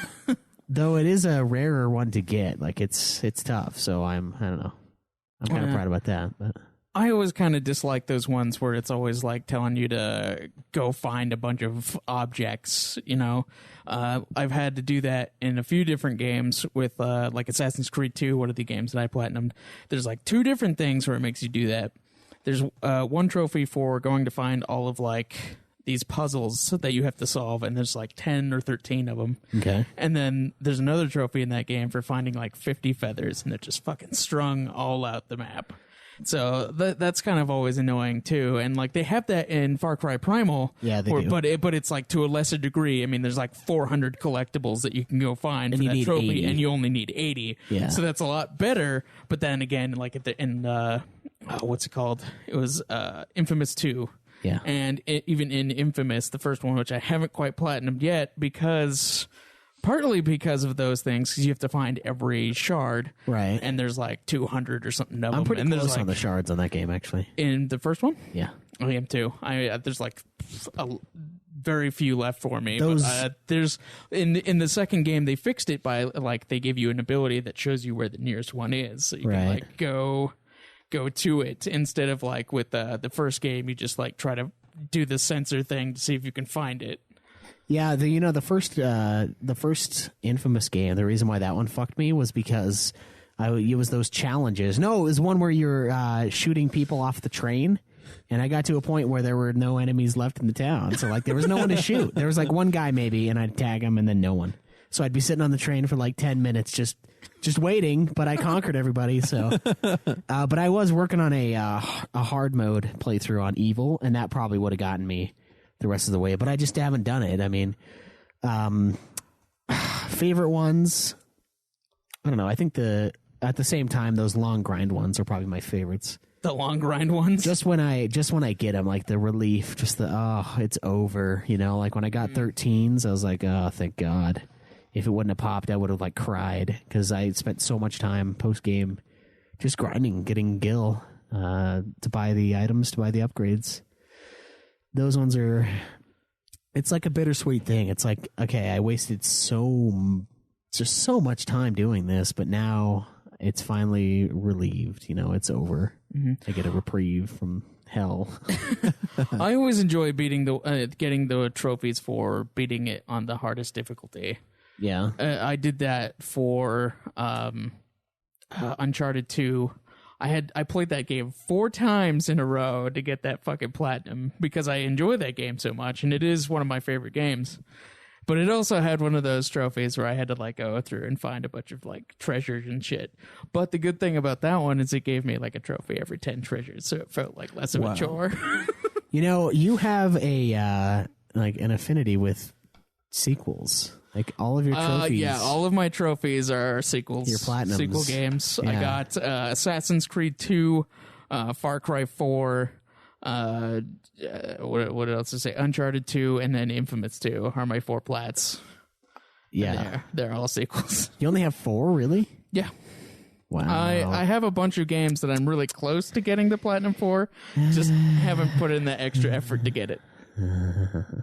Like PlayStation All Stars. I think I only have like 2 trophies left. Well, and that's they're both one- online ones. That's one you have to be good to get. Which- so I mean, you're probably. By the way, online trophies are fucking shit. Yeah, Jake and I were talking about this. I kind of agree with him. He thinks they should be like a separate thing, like the DLC section of trophies. So you can platinum. Didn't I say that to you? You said that as well. Yeah. Okay. We've all talked about it and how it should be the case. Yeah, because like they have DLCs, the add-ons, and they have separate ones for that. Why can't they do it for online Yeah, trophies? because online compatibility goes down at some point. Yeah, I And mean, they're like, just never for you. You'll never get it. Yeah, one day you'll just like never be able to get the online trophies, which are like for Red Dead Redemption, which There's has a like lot, yeah. 91 trophies, like 50 of them are online. Yeah. So Is it's that like, game still online though? I think so. Yeah, it's PS3. Well, we can probably still play it then. Like what? Well, I know, but like eventually the PS3 will probably get shut down, Oh, and yeah, then I'm nobody's, and then like other ones. Like it's various Call of Duty ones that have like online ones. The older Call of Duties, the only people that are playing are fucking hackers, Yeah. if at all. True. I mean, like I went on to play World at War on Steam, and nobody's fucking playing that game on there. Yeah, it's too old. So what? How many trophies? What's your total count, Caleb? For trophies? Yeah, because right now I'm sitting at 1,524, counting my 1,023 trophies, 470 Steam, and 31 achievements. Okay, for me, my PSN is 2,359 trophies, 677 Steam trophies, and 27 Origin trophies. My Origin And then- are better. And then I don't know what my Xbox is because no one cares. Yeah, no one cares. No, It's been too long since any of us were like Xbox players. Yeah, Yeah, and it's I been a just made a while. new account, so I think I only have like 7 trophies from playing a little bit of the beginning of first Halo game. Okay. So 7 achievements. So total, I have 3,063. So you're more than double what I have. Yeah. Yeah. Jeez Louise, dude. A lot of the games I have played, though, on Steam and on PlayStation 1, obviously, they don't have trophies, so Yeah. I'm not getting the recognition, the love, because I'm playing older stuff, but, whatever. Where is the love? It'll come around when I get to those Kingdom Hearts games. Didn't we say that fully platinum a game makes it higher status in our hog status list? Well, there was an alternate hog status list we talked about. Because a game, you can beat a game, but if you platinum it, does it count for more? I don't know. I don't think so for the... Sorry, I'm thinking of something else, Cameron, so you guys can continue on. The regular hog, no. But there was an advanced hog that we were talking about where they have, it's like a point system. I don't know if we can do that one fairly, though, because of those bullshit games where you can just go through real quick and platinum it. I don't know. I think it should just be games beaten. I really do. Because then we're just getting the full experience. It is completing the game. It's not mastering the game, but it is completing it. And that's what we want to be versed in. We want to be versed in, Yeah, it's completion. at the very least, beating games, experiencing games. We don't have to experience every crevice of the game, Let me ask you, as hot as that is. Cameron, how many college credits do you have under your belt, you think? You have an associate's degree, or are you any close to it? I'd be close to associates, yeah. Okay. All right. How close are you to an associate's? One class. No, actually, once I complete my math thing, I'll have Damn, it. Cameron. Yeah, I had I was going to have a graph about college education and how many platinums. And you fucked it up, Cameron. You done fucked up. Because I don't have a degree yet? Yeah, and you have less trophies than I do. What was your analogy going to be? That if you have more education, then you have less time, less trophies? Well, I don't know if well, you have been in school for like 6 years. I mean, no one has any mercy for you at this point. You just fucked around. I haven't for so been in long. 6 years yet. I will be at 6 years soon. And I took 3 years off, so I mean, those 3 years off for trophy time. Look at that. no, they weren't trophy time. Yeah. You got 1,000 fucking trophies. No, that Caleb wasn't playing Caleb's much. slave Caleb time. has mostly gotten those trophies since like pretty much the start of the podcast. Yeah, that was Slave Husk. Ultima Final Fantasy podcast. It's like Slave Leia. Ever since but not that as started, he has started growing and like. Because the last time I remember him having like 620 trophies. Yeah, and so like, I in had the that start of forever. that, he has bumped up like 400 trophies. in that time. Similarly, I bumped up how many classes I was taking at a time. Yeah, well. And also got a associate's degree. What's your GPA at? I don't know right now. It's like 3.0-ish area. It's not great. I've had some semesters I was a better student than other semesters. That's for sure. Yeah. Well, once we all finish, then we can truly have the hog status for GPA. See, the real hog status is, though, that I have sisters, one of which is 10 years older than me, and the other which is 7 years older than me. The one that's 10 years older than me got her associate's degree at the same semester I did. And I went to her and I was like, how does it feel that your youngest brother or your younger brother, she doesn't have any other brothers that I know of. How does it feel that your brother that's 10 years younger than you got the associate's degree at the same time? Then she got all pissed at me. Yeah. Yeah. She's like, how does it feel to work where you do? And then, she came up with some argument about having a family and all this other bullshit. But it's like, oh, well, excuse me for not fucking up. That's what I do say that often. I'm like, hey, you know what? Your mistake. It is your mistake. Both my sisters have gotten divorces, so it's like not my fucking problem. That's what it is. Like, you can't blame the family when the family was a bad idea. Well, the kids aren't a bad idea. The kids are great. It's too late to consider them bad ideas. The first husbands weren't great. Yeah. Yeah. No, and yeah, I don't think it correlates really, but no, it doesn't. That's what fucked it up. And Dylan's working on his second associate's. I mean, an associate's degree is basically a second high school diploma. Still, and you know what's funny? He also has more trophies than all of us. He has more trophies than all of us. Well, actually, I have more trophies than him, but he has more platinums. He has like 14 platinums now. Yeah, it's something like that. Yeah, Okay. 14 plats. I don't know. It all double really Caleb, and it's all really based going for it. on how I don't know how you divvy out your time. I mean, there's days where I don't really play much at all. I think Dylan only sleeps like 4 hours. See, I'm looking for. It's definitely not by penis size. I'm looking for a correlation between trophies, and we're not going to talk about whose penis is the biggest and whose is the smallest. Yeah, you guys already know. Mine is not the smallest. Can we all agree? I guess. Not the. Fuck you. I haven't. I have not studied the cocks of my comrades. But we well all enough. came in and were like, "This is how long mine is." Nobody has actually come in and said that. We all know how big yours is, Kaleb Craig, and we all know how big Cameron's is, and we all know how big mine is. We're not sure about Kaleb Schweiss. I'll be honest. I keep it under wraps. No, he's told me. Yeah, Cameron and I are real small close. lettuce wrap. The only reason Cam Like knows is because David? he's felt it in his ass. Oh. But no, I don't think. I think it's just your amount of dedication to the cause. I mean, everyone knows Joe's a half-asser, so he's not going to get the platinum. So you can't just play purely main story and get plats. I resent you saying Well, according half-asser. to The Walking Dead season 1 and Terminator You can, yeah. Salvation, you can. No, it's just how much you're willing to put into one thing. I don't know. If you don't care about it, then you're not going to get them. That's really it. Well, it's something with platinum. And Caleb, would you say like that you would want to go back and play that game after you've platinumed it?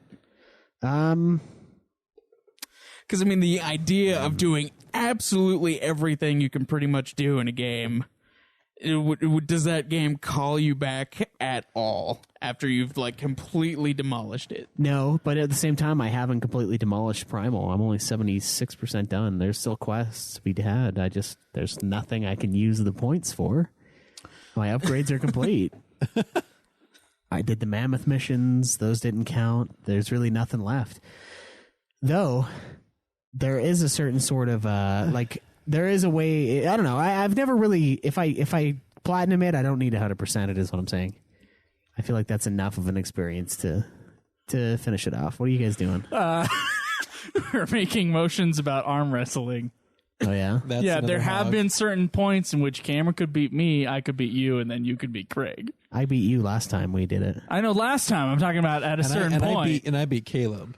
At a certain point, this was the way. Yeah, so that's true. Cameron has the least amount of trophies. He, at one point, was the ultimate, and he might still be, the ultimate arm wrestler, I don't right? know. We And can I try was it out. second. And I was second. In fact, me and Cameron have been arm wrestling since junior high. And most of the time I was winning, but sometimes he wins. No, but Stubby arms. see, Joe, he was a lot bigger in junior high than I was, but then when I hit high school, that's when I had my growth spurt, so that's why. You were taller than Cameron. You were pretty beefy in junior high, dude. He was just fat. Yeah. No, I didn't. It might be like amount of beef. I didn't get fat until my junior year of high school. I'm not sure. No, because the reason why I got fat was because of football. And then after I stopped playing football, but didn't stop eating and started working at Little Caesars, that's when There you go. That's when Chunked it happened. out. Yeah. Fat man Cam. See, like at one point, kind of post high school, I guess is the order of arm wrestling. Yeah, that's when it happened. That's when we had it. That's when I was elite. That's when I was top of the line. Yeah, we could all beat you though. Your triangle. Not at that time. That time, No, Cameron couldn't beat that's me. what it started. Is what he beat me, and then it just became a thing. Oh, now we're all gonna go do military presses all the time. Just to like try to beat everybody else in arm wrestling. No, I think we should do some And then right Caleb now. had that. No, you come on, that's guys remember? awful let's do it. radio. Let's do it off the. You guys remember when Caleb had like the triangle biceps? Yeah, He got really he had pointy. The egg. He had the egg. That's what he had. The Oh, was little it? egg. Was it? I remember. I just in the remember it center being of really his pointy. arm? It was just a little lump. There you go. Yeah, I don't know. I just think it's dedication to the cause. That's all. It is. It's dedication to video games. Definitely. I guess that's really the only the only graph you can make. But I like to think of other graphs in my head, like let's see other can I make connections this between better certain for me? people. I guess let's see J, K. It's by alphabet. It's by alphabet. Least, second least, and then Yeah. So your name starts with a C, mine is a J, and then the K is. You know, this by alphabet thing, though. Yeah, I always come in last because my last name starts with a W.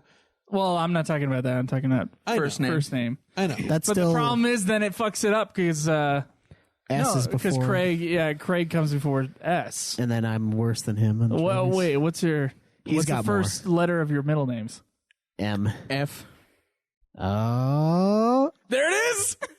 Dude, it's my alphabet. So if like your name starts with an A, you probably have like 1 million trophies. No, excuse me. If your name starts with a Z, yeah, Z. you probably have like 1 million trophies.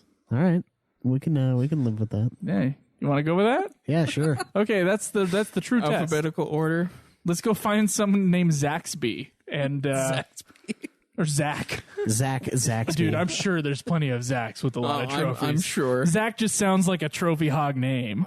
Wow. It's like I went over to Zach's, dude. He has like 20,000 trophies. It's like all he's been doing is just sitting on his ass playing video games. Yeah, I can imagine a Zach. Yeah. Yeah, there you go. That's it. That's the secret. It offends all Zacks who could You ever, want to not point that at your chin, Cameron? offends all Jesus Zacks who ever Christ. listen to our show.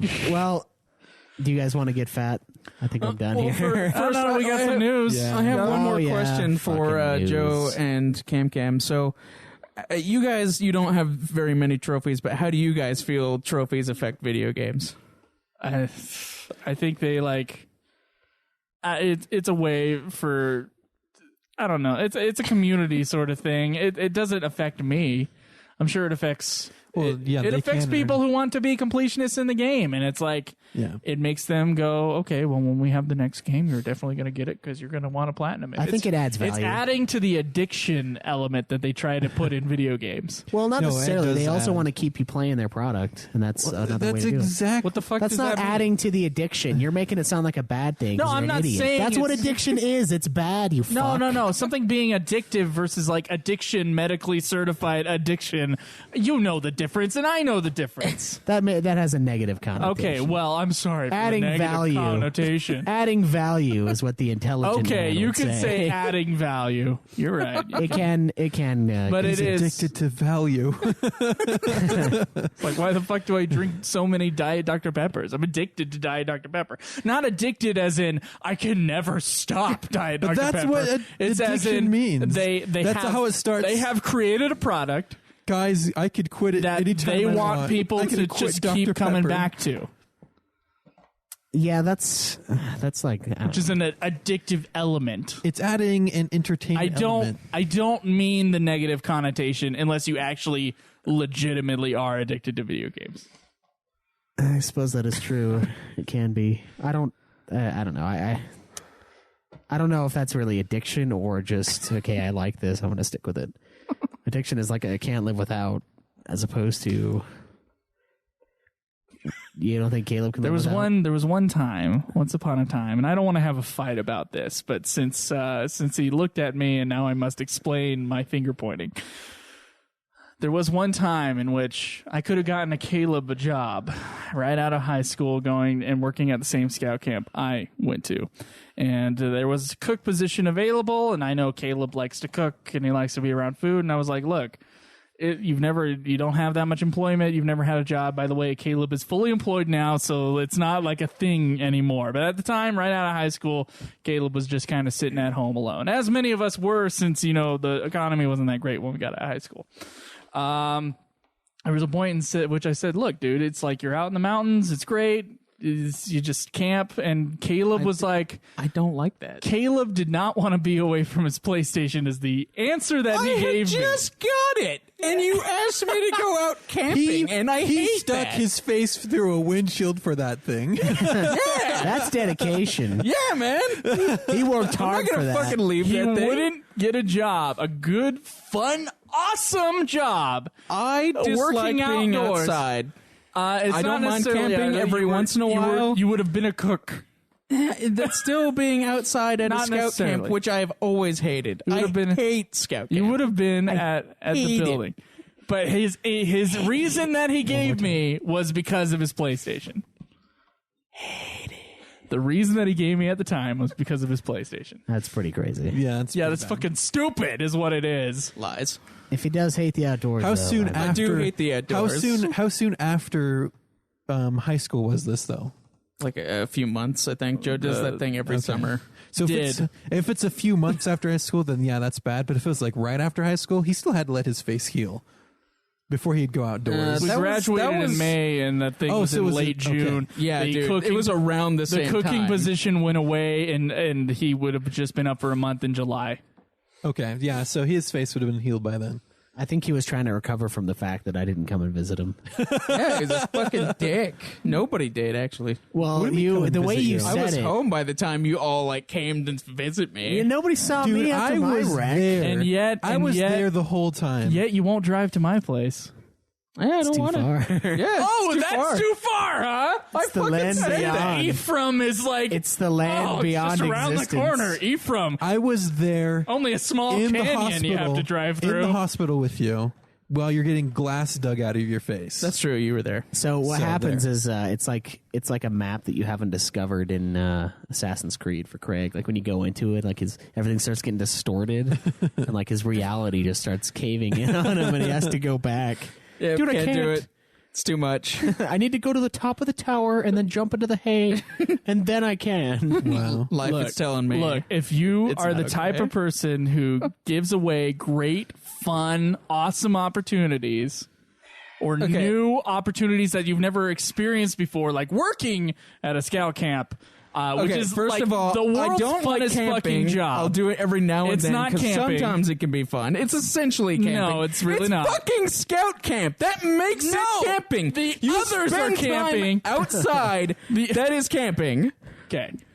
It is I kid you not, that is the best place to work in the fucking world. I would have really enjoyed that. actually. Yeah, I'm sure you would. I would have still too. like it. Of course, I had a Anyway. real job at the time, so I would have never If you are taken the it. type of person who does not take awesome opportunities, now I'm not talking to you specifically right now. If you are the type of person who is not willing to take awesome opportunities, will stay away from social situations because you want to be with your video game, Kyle Sanders, then yeah, you got a fucking problem. No, and but it I might be, think- it might not be a video game addiction, but it might be a social, emotional problem. You can go, you got to fix it. What about kids who fail through college because of video games? They are a failure. That's Sorry, where does that that hurt becomes feelings? a problem. That to me, No, where we you- pass our classes. Well, yeah, I didn't. That's why my GPA is low. Except for math. I dissected that. It was 3 times. It was early college. Twice. My second Come on. semester in is when I failed a bunch of classes. Yeah. Yeah. It crushes you for a long time. Yeah, it's still Mine was 3.95. still affecting my No, GPA. it's not. You can retake those classes. I though. can, but The do you problem think I is want to? resurrect your GPA. I'm replacing it with Math 1050, though, instead of 1010. okay. So well, it doesn't replace the grades. Cameron, yeah. I've been in school for way too fucking long. I'm not going back and taking those classes again just to get a better. Think of I the don't give a shit. GPA. I'm not going on a master's. I'm not going to go get a master's. I'm Yeah, not. he's sacrificing his life to finish as fast as he is. His well-being, his He's sanity. sacrificing those trophies, man. No, it's not just that. It's everything. Like, look Yeah. at the man. It's a husk. Falling apart. Yeah. But you got to get it done. Yeah, no problem. yeah, thanks for we're here for it. recognizing. Yeah. Yeah, appreciate it. We ready to get fat? Yeah, I think so. I think we're already kind of there, but we got news. Pretty much. Oh, yeah. We do. All right, so my bit of news is that there is a rumor going around for the new Legend of Zelda that you can play as either a male or a female. Ooh, Which is- Chick Link. Really odd, considering that that kind of breaks the whole thing. I mean, mostly you've just been Link the whole time. I don't know, Maybe it's just a little rescue a weird. prince. Now you can be Zell. Link up. Or unless it like Linkette. switches things and you play as Zelda and you got to go rescue Link, which would be an interesting idea. Oh, look, it's not like their stories have been the center of their whole thing. I understand Well, it's the legend of the Link warrior Well, it's going Legend of after Zelda. and rescuing Zelda, but honestly, I don't give a shit. Well, they made a game where basically it's them reincarnating to like save each other, I guess. So it's weird. I don't know. I haven't played that one yet. So Okay. Fun. and then the other bit of news is that Pokemon Go has expanded its testing into Australia and New Zealand. It went. Yeah, Pokemon Go went to Australia. yeah, it's testing there You're now. trying too hard. Cameron, shut the fuck up and have some fun. You can only do that when you shut the fuck up. That's what I figured. He doesn't sound convinced. All right, and I think that Game Dev Tycoon came out. Yeah, Game Dev Tycoon 2 came out randomly. That We didn't have any foreknowledge of it. I got a tweet from someone. Sorry, I forgot your name. I think it was like Steve Westerfer. Westerfer. Westerfer. Okay, yeah, that's it. I think it was him. It might have been Pixel. Anyway, a Twitter follower of mine, who I very much enjoy. he does not know his name. They sent me a thing saying that Game Dev Tycoon 2 came out, and I was like, really? So it's cool. We should nominate that between me and you once we have our nominations. That would be a fun thing to do. Yeah. Anybody else got Check any it out. news? Origin Final has Fantasy 15, bunch of shit came Oh, out. yeah. You can check out Ultima Final Fantasy for more on that. That's a biggie. So Medal of Honor Pacific Assault is the free-to-play game on Origin this month. So if you give any shit about Medal of Honor, go ahead and grab that. It was released in 2004. It's kind of the rough era of Medal of Honor games, like post Frontline to the modern one that's basically Battlefield. Not great. It's kind of rocky, so take that as you will. The best Medal of Honor game was European Assault. I disagree with that so much, but the multiplayer is amazing in that. So yeah, if you guys want to play a Medal of Honor game, but you don't want to pay a dime for it, On the House Origin, go pick it up. On to house. Can you do this on console or only PC? Only on PC. It's Origin. Yeah. Origin. I wish. Originos. I wish. Yeah, you got a piece of news for us, Cameron? When is E3 again? Summer, right? Yeah. Anyways, news is Xbox is concentrating on their console. And they say, hey, yeah, we're excited for this E3 release. We're doing lots of good things for the console. And so just keep eyes out for rumors of what they can be doing. So we're talking cross-platform, everything? The cross-platform, I hear that they're ready to start doing it. Are they? Yeah, I read a thing that basically said they have all the technology set up that they're ready to go. I don't know what's holding them up, but hey, we're ready. What's holding them up is that they're being desperate. Us, PlayStation. An extra thing that I heard was that help us, PlayStation. Bethesda has their E3 presentation open to the public when that happens. Oh, yeah. So that's interesting. Yeah. Not like they're coming out with anything soon, right? That could be. We could be probably mostly DLCs, although they do publish stuff like Doom. No, I know, but so they could announce some games that they're publishing. It has been a while since Skyrim came out, so. Oh, there's also Dishonored 2 that's supposed to come out eventually. Oh yeah, I would play that. I like Dishonored. It was a good. Yeah, Dishonored was a good one. So stealthy BioShock. Yeah, basically. All right, so do you guys have anything else you want to add? I mean, any more news articles that you saw? Let's get fat. Actually, whoa, shit. Wait. Oh, shit. Okay, so the poll results came in for us. Yes. Schweiss? Yeah. We're going to let these polls only go for a week so that things are done fast and we can get onto the game if we have to. Right. Out of Ocarina of Time, Resident Evil 4, Diablo 2, and Grand Theft Auto 5. The people have spoken. One vote of difference between Diablo 2 and Ocarina of Time. Oh, man. Mine and Schweiss's next game, which will be about 5 weeks away. And probably the last game I play before going out on my my hike of hell. Of self-discovery. A hike of self-discovery is a good way to put it. You're welcome for that. Thank you. Going on a journey of learning. I shall go on a journey. Before I go on the journey, we shall be playing... Oh, obviously. Diablo 2. Yes, it wins. I'm pumped about that. I was afraid. Actually, both mine and Schweiss's vote were on Diablo 2, so it was us that separated it from the fans. Yeah, that's kind of rough. Man. But, well, at least Ocarina will probably be on your next rotation, right? Diablo 3 is We'll going to see. be a contender, I feel. It will be. And I believe will you'll be definitely playing along join with for us. Diablo 3 because I have 7 more playthroughs of that bitch. Yeah. So we did things a little bit out of order.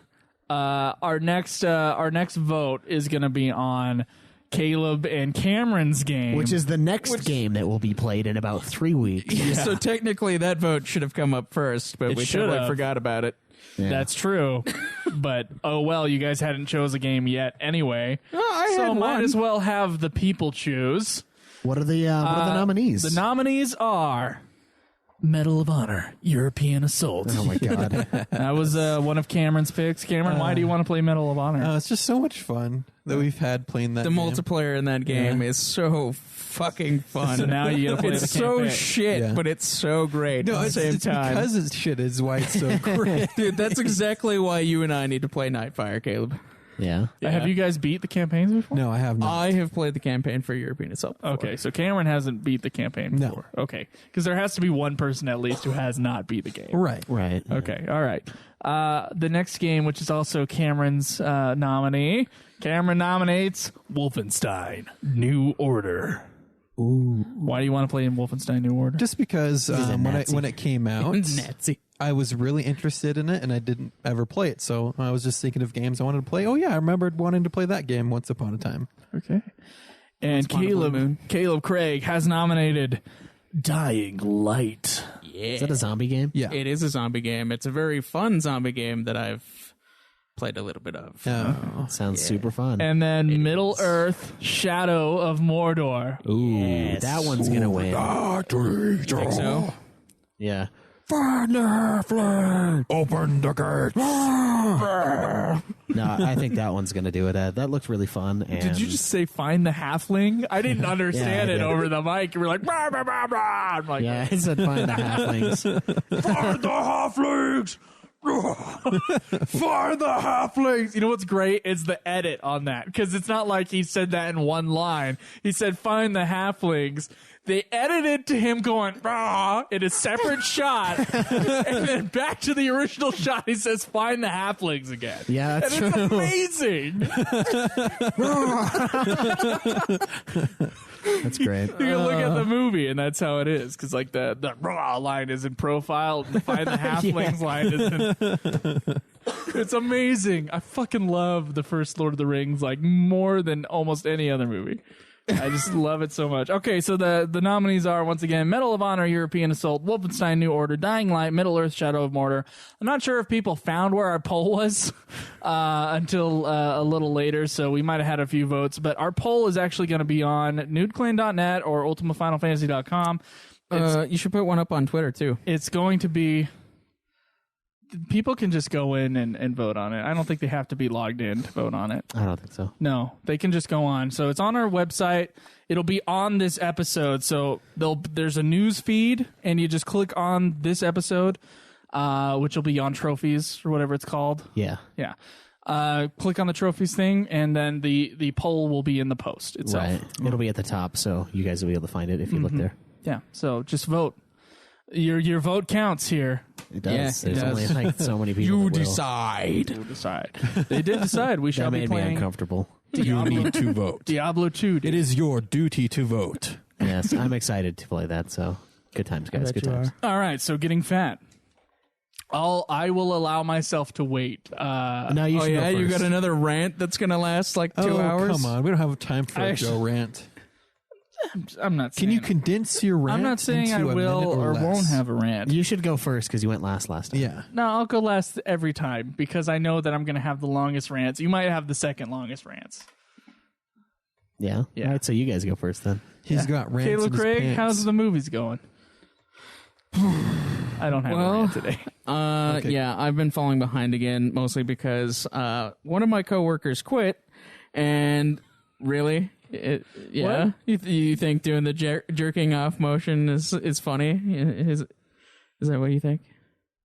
He's always got penis on the mind. The uncomfortable he's like- silence allows Yeah, it to be he's- funny. He's always got the fucking. I mean, he always has to bring up penis. Like today, we talking about all lengths and stuff, and then he's always like, "You know what Ted Cruz looks like?" And then he's always like, Ted Cruz's nose looks like a dick, and his chin looks like balls. Dude, I used to think that like me and Caleb made the most penis jokes, but no, it's fucking you. Well, Then it's not even it's jokes. not a He just joke. Yeah, mentions it's, it. It's not even just jokes. It's like He this, always you talks just bring about it up, yeah. It's longing is what it is. Speaking of long, All right, guys. Anyway, so one of my coworkers quit, so I have been bumped up to full time in work, and I have to wake up at 3 a.m. every fucking day to go in, and it's just becoming really annoying, and so I've been falling behind. So You no were movies working full time this week? before. I have not been watching movies. No, So wait, so this whole my time God. you haven't I been know. working full time. no, I working haven't. part time this whole time. So Caleb, we have our own goals. We all go to school. We all work full. You guys knew I fucking only worked part time. I knew that, but I did not. I didn't know know that. that. Everybody fucking knew that. it's just time to berate you about it. Is all. It's just because you have all this time, and we come to find out you don't even work full time. I was working like 4 days, man. It's like What? it's almost as much time. That's all I'm saying. What? And why is it a big deal? Why are you falling behind if it was almost as much time? He's doing the lazy eye. I just hate it. I hate it so much. Waking up every day, 3 o'clock in the morning. Oh no. Going to bed at 7. I know the feeling. I didn't go to bed at 7 though. I just didn't sleep. Yeah, it's fucking terrible. So I've been falling behind. So that's your one goal, right? That was the only thing you aspired to this year. Correct? No, I was doing a thing where I was going to read like 25 books or whatever. How's that Which going? I've been reading some books. So. Okay, you've been reading. Okay, so Kaleb Craig, I want to ask you something. What? And this isn't to berate you. So it is. It's going to sound like it. Do you have any lifetime goals? Yeah. Like having a full-time job and a family or anything? Yeah. Finishing school? Yeah. What are you doing to make that happen? Yeah. Working at where you work? Yeah, saving up part-time? money. I want to like fucking eventually. Oh, I'm gonna have to quit this place. How much 'cause I money do you have saved up? Fucking hate it. Like 1,000. Come work Like at not our, much. Come work But at our Maverick. I gotta look for a different Cameron- job. I hate it. How you got to get it like if you're gonna like do this without getting a college degree or anything like that right now. No, I have to get a real man's job. I know. I have a fucking game plan. Caleb, Don't you worry about come it. work at our Maverick. I'm pretty sure they'd be willing to, work with your schedule, but you'd be closer to school. I don't want to live with you guys. I just don't. You guys, I'm gone. Yeah. No, I'm not talking about you. Cody. Yeah, I don't want to live with Scode. Cody is a harmless little fly who cocoons in his room. And you'll never No. have any guilt whatsoever about there being a bunch of dishes. So I think you'll be perfectly happy. Be honest. Yeah. Nah. And the point is to be close to school. I'm just wondering, Caleb. I mean, I've been listening to Gammon Starks and Baindrum's podcast, Getting Oh, yeah? Fat, and their whole thing, as it Playing was the home game. ours at one time. Sorry, playing the home game, which is like Keep your pants on. it's Getting Fat, just like more extensive, I would say. Yeah, they care about it. They're hard pressed on those goals, and they're hard pressed about always moving forward in your life. And that's what this section is honestly about. I mean, it's partly about No, it New isn't. Year's No, resolution. it isn't. It's about what we're doing while we're playing games. It's about Joe's week. Yeah, it's really about what you're doing, and we just I'm mentioned talking about stuff. Caleb Craig right now. Am I not? You are talking about Caleb Craig, yes. And am I not? Okay, yeah, I recognize that, but I'm wondering, Caleb, what's the next step? I told you, I have a game plan. You don't need to worry about it. I just want to know what the next. I don't need to know the whole game plan. I'm wondering what the next step is. Obviously, going to school. Obviously, that would be the next. So step. you're saving up for school. Yes. You gonna go to UVU? No. Where are you going to go? Where are you gonna go? I have a game plan. Is it going back to Snow USU? College? No, it's not. Is it no, gonna be there's a USU? school in Ogden that I'm planning on going Is it to. the- Is it the art school Is in it the Ogden? art Yeah. institute? Okay. Mm-hmm. Oh, that's one of those like specialized schools that I'm always concerned about. Like, They hire. I've checked it out a few times. They hire people like right out of graduation, which would give me experience in the field that I want to go to. Where, So, which fields hire? that's- Which fields hire right out of that school? Obviously, the graphic arts, which Okay. is what I would be going into. Clearly, Cameron. Yeah. And How could graphics you art- not graphic know? arts is like versatile too, because like I could be designing Mountain Dew bottles, or I could be doing video games or movies, or that sort of thing. okay. All right. All right. Well, I'm sure we'll have a more lengthier discussion outside of the podcast about that. Nah. No, Mama Joe. Why do you always get? How come like people? Okay, I want to ask this though. Like, how come some people are so like centered about their? This sounds so fucking corny when I say it. Why are people so protective of their dreams? Embrace your dreams is what Joe wants to say. I thought he hated that For message. those who listen to Ultimate Final Fantasy, that's a good point you bring up. Schweiss. You fucking hated it then. I'm just wondering, well, what the fuck were their dreams is another aspect of why the fuck the line doesn't make Don't any they goddamn fucking sense. tell you? Yeah, they do. I'm pretty sure To each be of them the best says, paid mercenary for the horrible company that they work the for very ever. Yeah, Come might on. as well do it well. yeah, Ever that's their was. job, man. They might as well aspire to Well, be I the feel best. like they've already aspired and they're there. What's their dream? Well, to be even better, I don't to know. get paid more. to not die at the end of the game, perhaps? Yeah, to not There get you go. shot by 40 dudes. I'm just wondering why it's so. I don't know, Cameron. Since you're a very inner person, I would say a person who like holds on to everything. What is it that makes you not be expressive about your wants in life? I don't know. I'm just like, I don't know. Insanity? Because that's what No. it sounds like to me. I mean, there's a different type of person who has to always say, hey, this is what I'm doing all the time. Hey, I'm a vegan. And there's other people like, I have my own goals. And if you vegan ask me about it, I have my own goals. And if you ask me about them, I'll tell you what they are. I'm not hiding them from you. I just don't have to talk about it all the time. Well, see, I feel like the person who actually goes for what they want is the person who goes for what they want. It's not the person who just like, someday I'll do this, someday. Yeah, but like I'm going for what I want. It feels wishy-washy and like it's not going to happen. Like I'm going to school and I'm taking classes outside of school or just programs to go for what I want. I mean, I could probably invest more time in like hobbies that could then help me towards my goal, but yeah, I'm going to school. Such as this, maybe? Such as You mean the getting fat goals that we... well, my getting fat goals... See, my getting fat goals, they were specific. Goals can be whatever you want. My getting fat goals or my yearly goals that we talked about, those are more of self-physical improvement and not my goals down the road. If we had wanted to have more of a goals, like future life career goals and talk about those, then yeah, we could have That's done all that. part of it. Well, That's okay, It's just a large combo. Well, see, yeah. I do remember saying doing well in school was a goal for me. Are you doing well? I'm doing okay.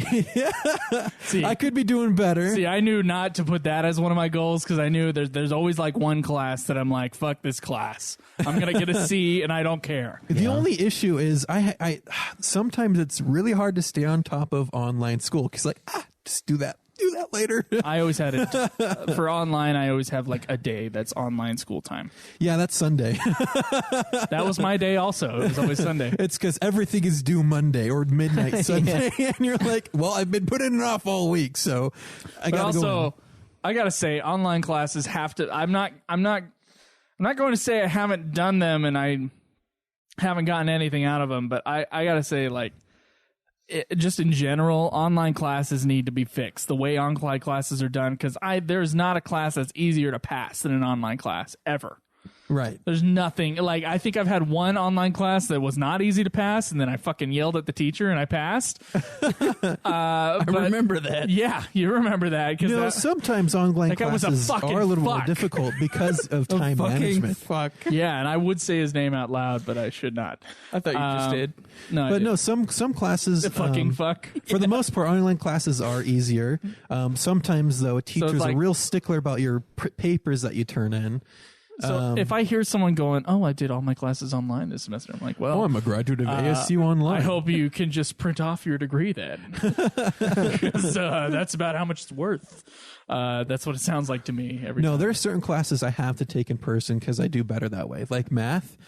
Like, is there a single person who learns more online than I don't know. I know Alexandria takes most of her classes online. That's because she doesn't have time. Yeah, it's time. Because she's taking 13 certain credits, classes that I want to take. Fucking eyes all you want. Certain classes I want to take are offered when I'm at work. What?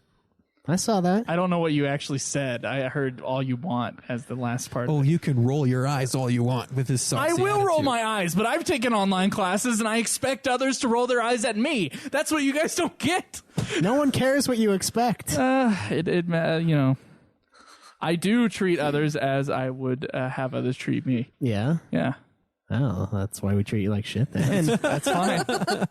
That's fine. I don't get butthurt about it like others do. Oh. I don't know. I don't take it as personally. This afternoon I walk in, oh, Cameron, you snore too. That's the only thing. That was the only thing he read out of that chat, I bet. I scrolled up and I saw Joe snoring as usual. No. Yeah. And I'm like, okay, first of all, I want to say this in context. We do not live we are not in the same bed or anything. No. My room.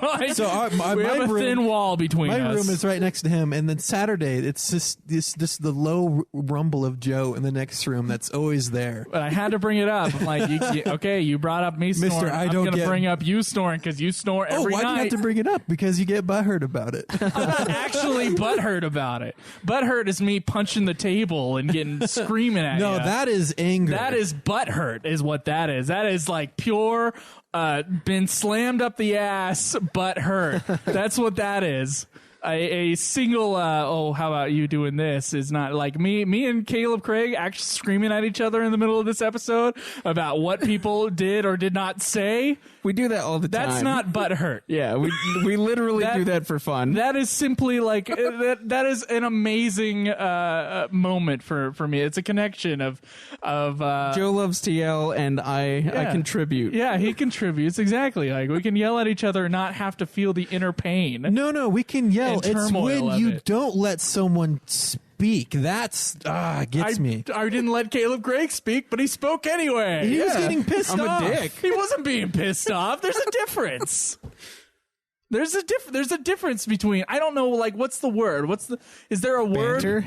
Yeah, it's banter, Yeah, but there's it's not banter. This it's is not banter. intellectual banter. It's like It's just angry banter. It's just this male, just mindless it's almost. This male, mindless chauvinist banter. That's what it is. Maybe that pisses me off. Your chauvinist male banter. I'm sorry. Well, you know what? Go buy yourself a new tampon and then come back. The one reusable tampon. There you go. So how have the goals been going, Cameron? That great, huh? Yeah, that's my goals. The keeping track of finances? Well, kind of down the hole because I started severely in debt. It doesn't matter if you're in debt. It's you keep track. You're right. You're right. I need to do better. It just depresses me to open A negative this book. number is still a number.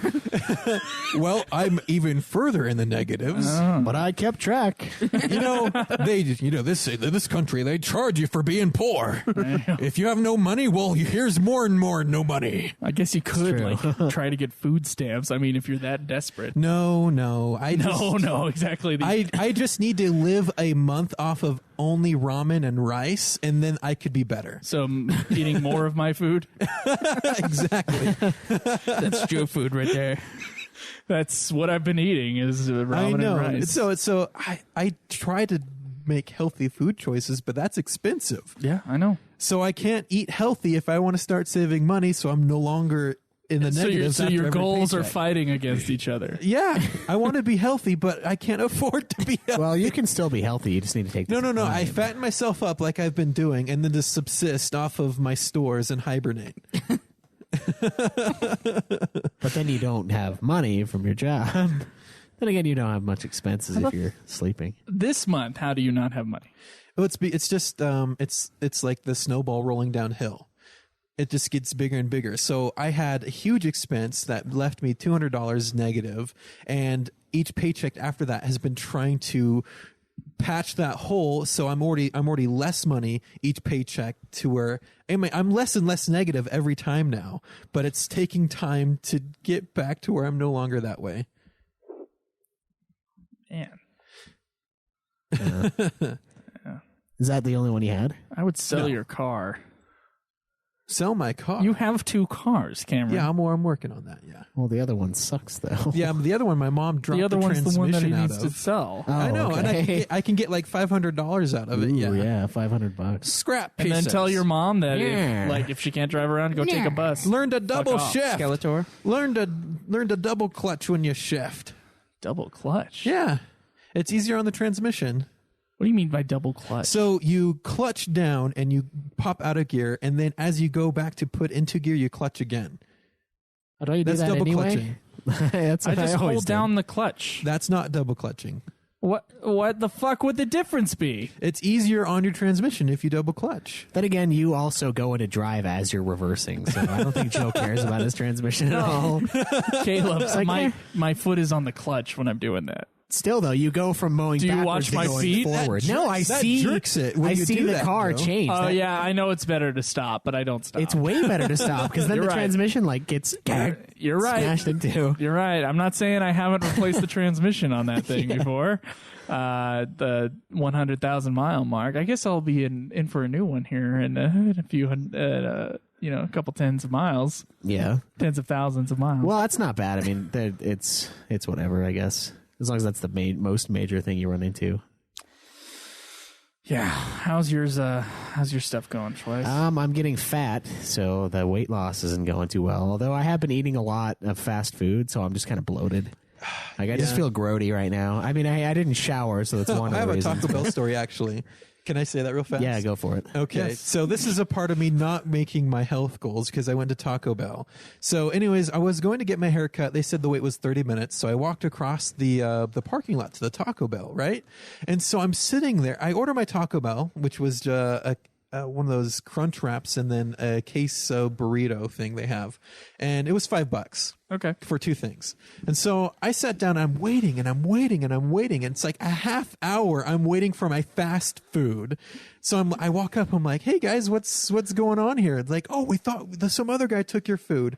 And so to apologize for that, they gave me those free cream cheese balls, and they gave me an extra queso burrito. I thought you said lube No. for a second. Cheese cream Gave me an balls. extra Here's the lube. KY. And I so mean, I, like the fat sofa I am, sat down and enjoyed all of it I would have too. and Yeah, paid the I- price later. And Yeah, in like liquid death shits, hallucinations. well, I in the doused night. it in the fire sauce too, which is not fire sauce, but no, my stomach decides it is fire sauce, but my mouth doesn't.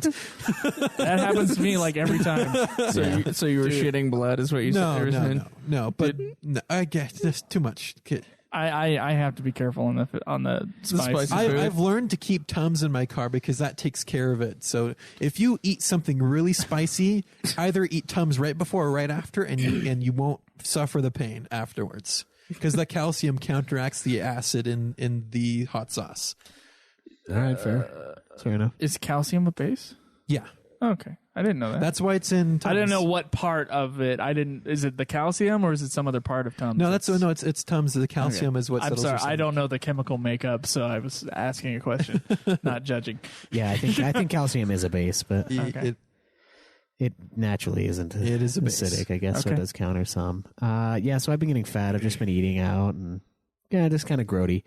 And also, I bought this treadmill for my grandparents. They had a sell off of their estate, and it doesn't fucking work. Like, it catches my foot and makes me fall forward. I thought I was too fat for it for a bit, but it's really messed up. Like, the track is like not going very fast. I don't know if there's something stuck in it. There might be like ways to maintenance it. I hope, because I want to start using that bad boy because I want to run. I don't want to go outside treadmill though. from the 90s or something. Yeah, it's old. I don't want to go out. Warm now. You can go outside. Yeah, but the doom of the outdoors, the air. It's as soon as it warms up, it'll clear up. But I don't know. There is the Provo River Trail. Maybe I will get into jogging. That's an awesome trail. It is. Yeah, so if uh, anybody wants to rape Caleb, he'll be on the Provo River Trail please every join. once in a while.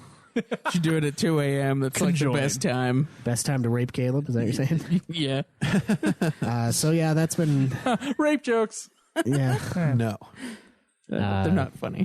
So I have I've been doing super well in school. The worst grade I have right now is like an 89%. So tearing that up.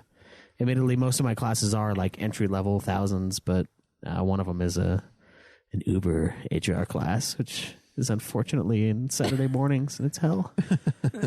But let's see, what else do I have? I wanted to save money too. I've been pumping a good chunk of change into my house. My goal obviously is to pay off all of my debts as soon as possible, so I'm gonna go Ramsey on it. So once I get my Dave Ramsey, not Ramsey Bolton from Game of Thrones. See, I was thinking like Prince Ramses. Oh, Ramses, yeah. Yeah. Let my people go. Build some pyramids. not let your Hey, Mr. Debt Collector. Time to go Ramsey on me. Yeah. Toy with you. Pork sausage. No, yeah, so I Eat it. Eat it. once I actually get a car loan, that's when I'll start pumping all the money into my car, which I'm excited for. It's a weird thing. But the idea of like tripling down my car payment, when I get the car payment, I don't have it now because I'm leasing, but that just, it's hot to me for some reason. Do you still make less money than Cameron?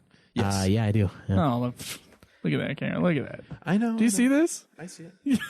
Look at this around you. You see this house we're in? See this thin ass Where's your house, Cameron? I told him to It's buy the one fucking- next door. Well, yeah, buy the one next door. Hey, Then yeah, we're we'll gonna- cave the walls then we're in cave and the we'll wall have in this one have super house. Uber house. one HOA payment too. I'll convince him. I'll be like, look, the wall is here.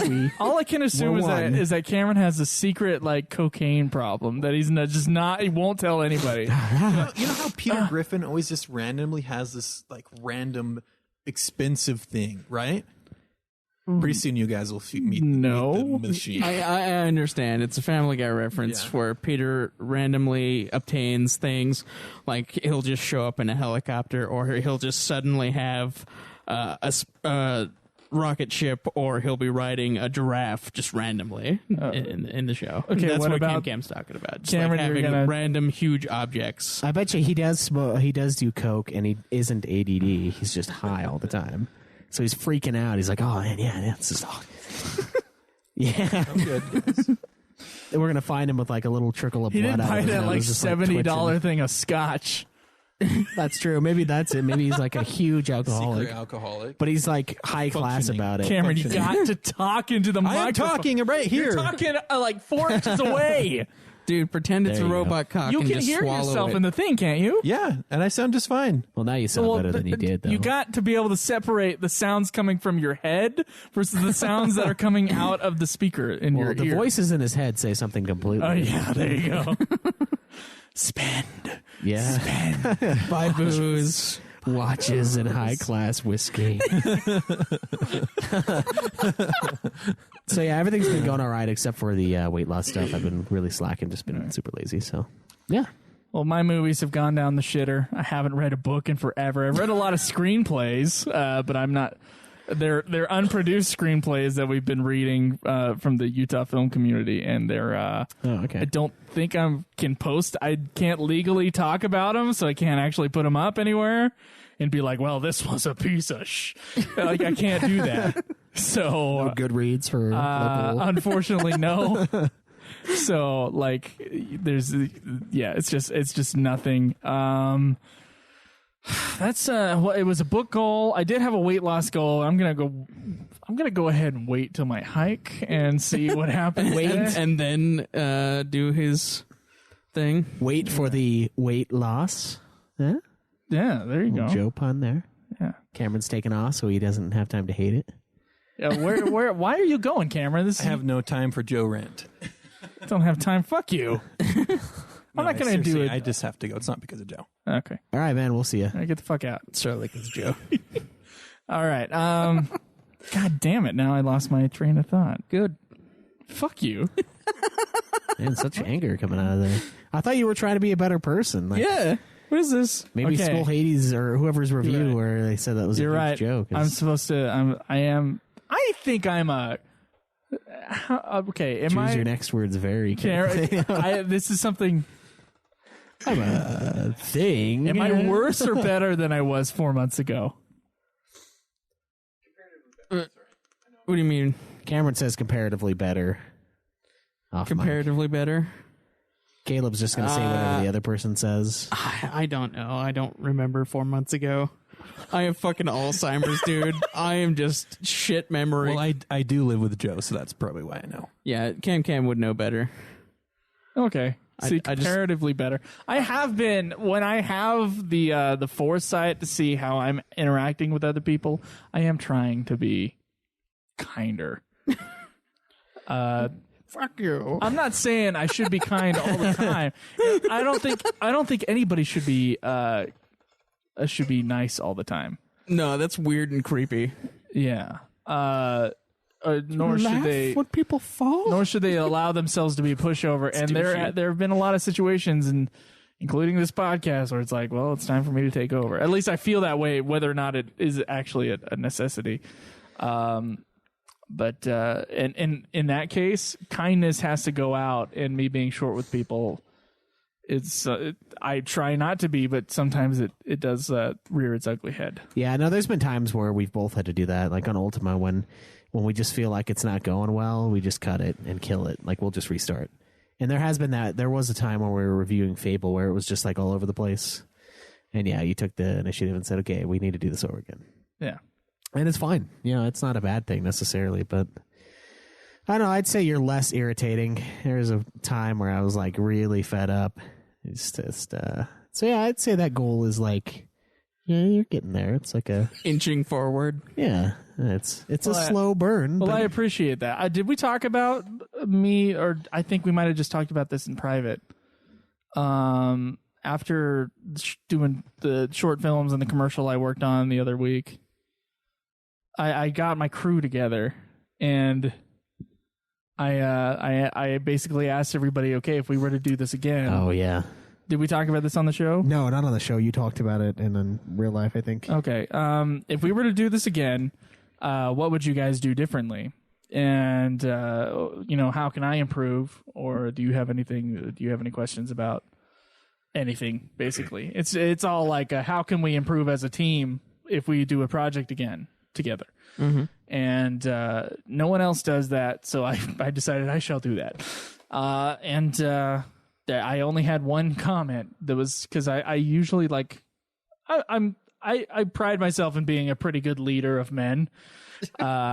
Should I have to be?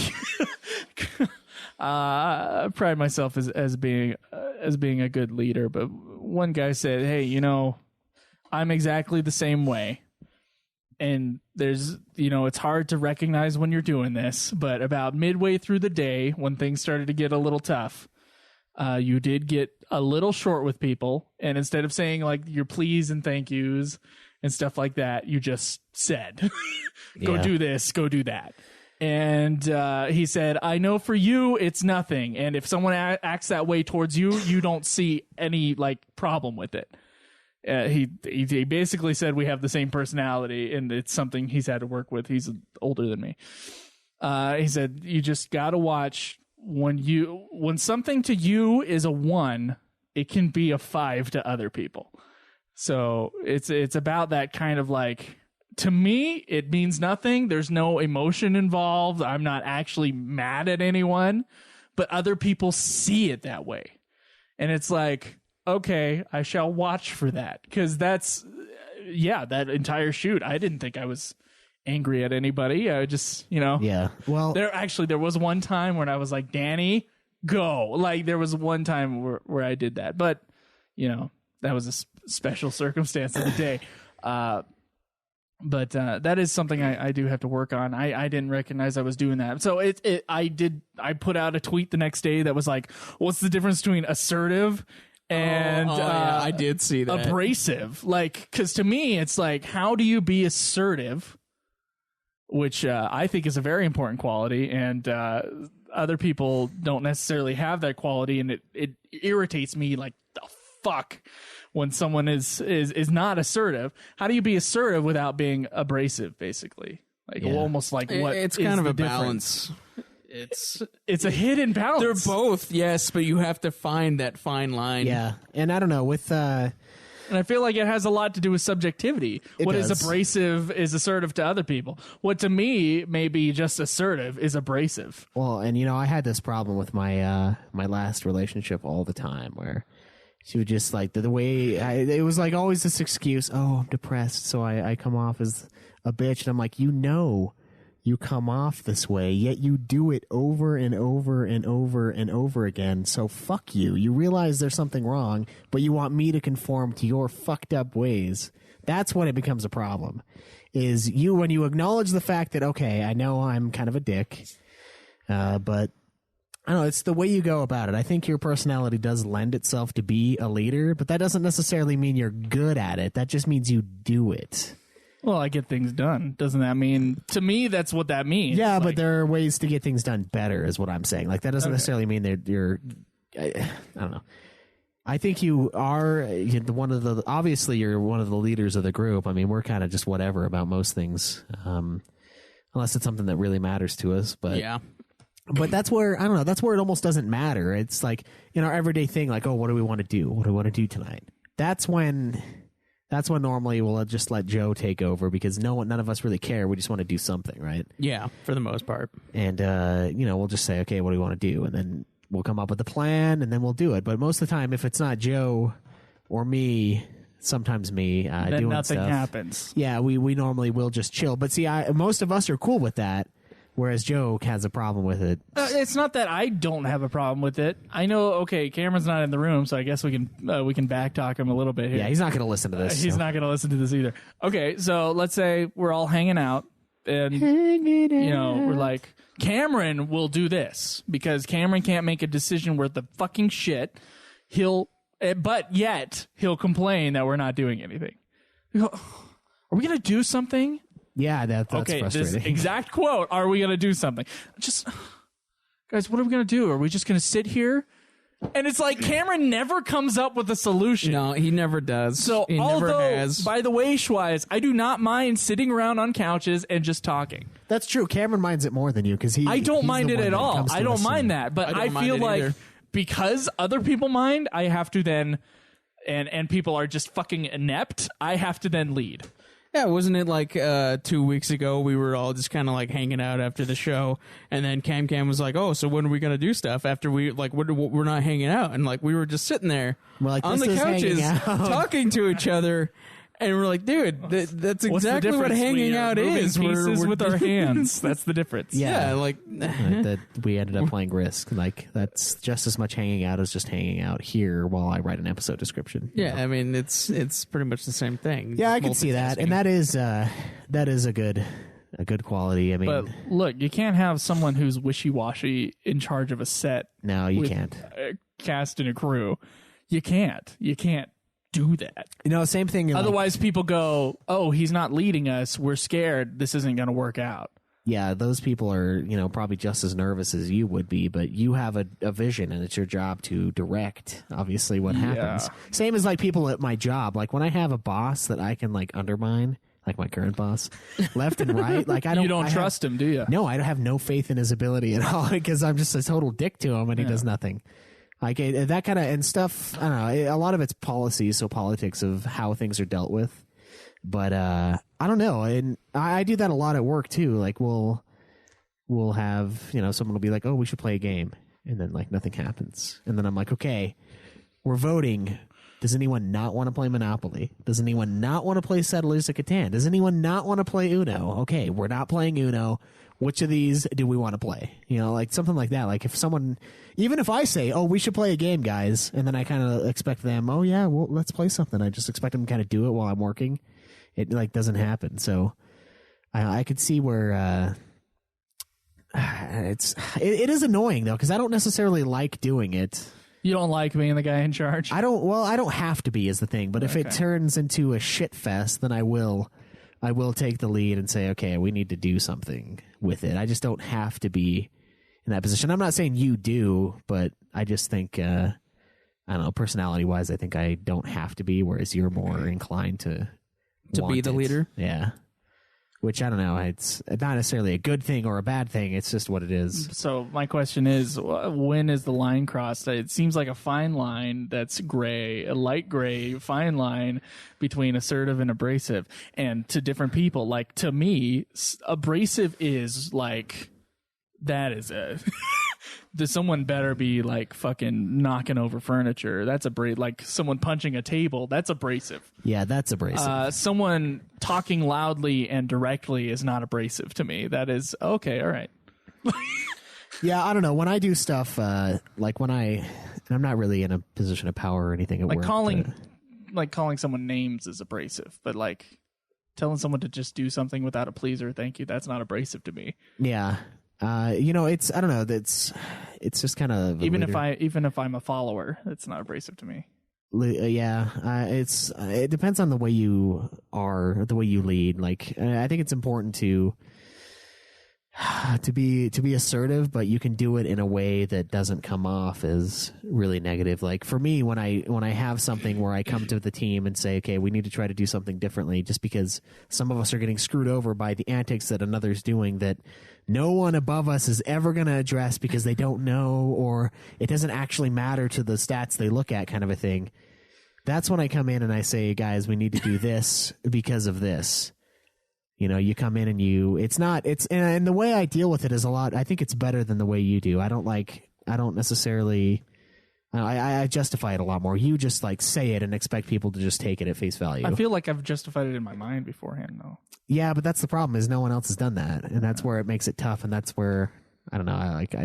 That's probably why Cameron gets so mad, or some of us get so mad at you sometimes. Is like there's no justification for it. You're just like, all right, this is it. This is how it's going to happen. I'm set.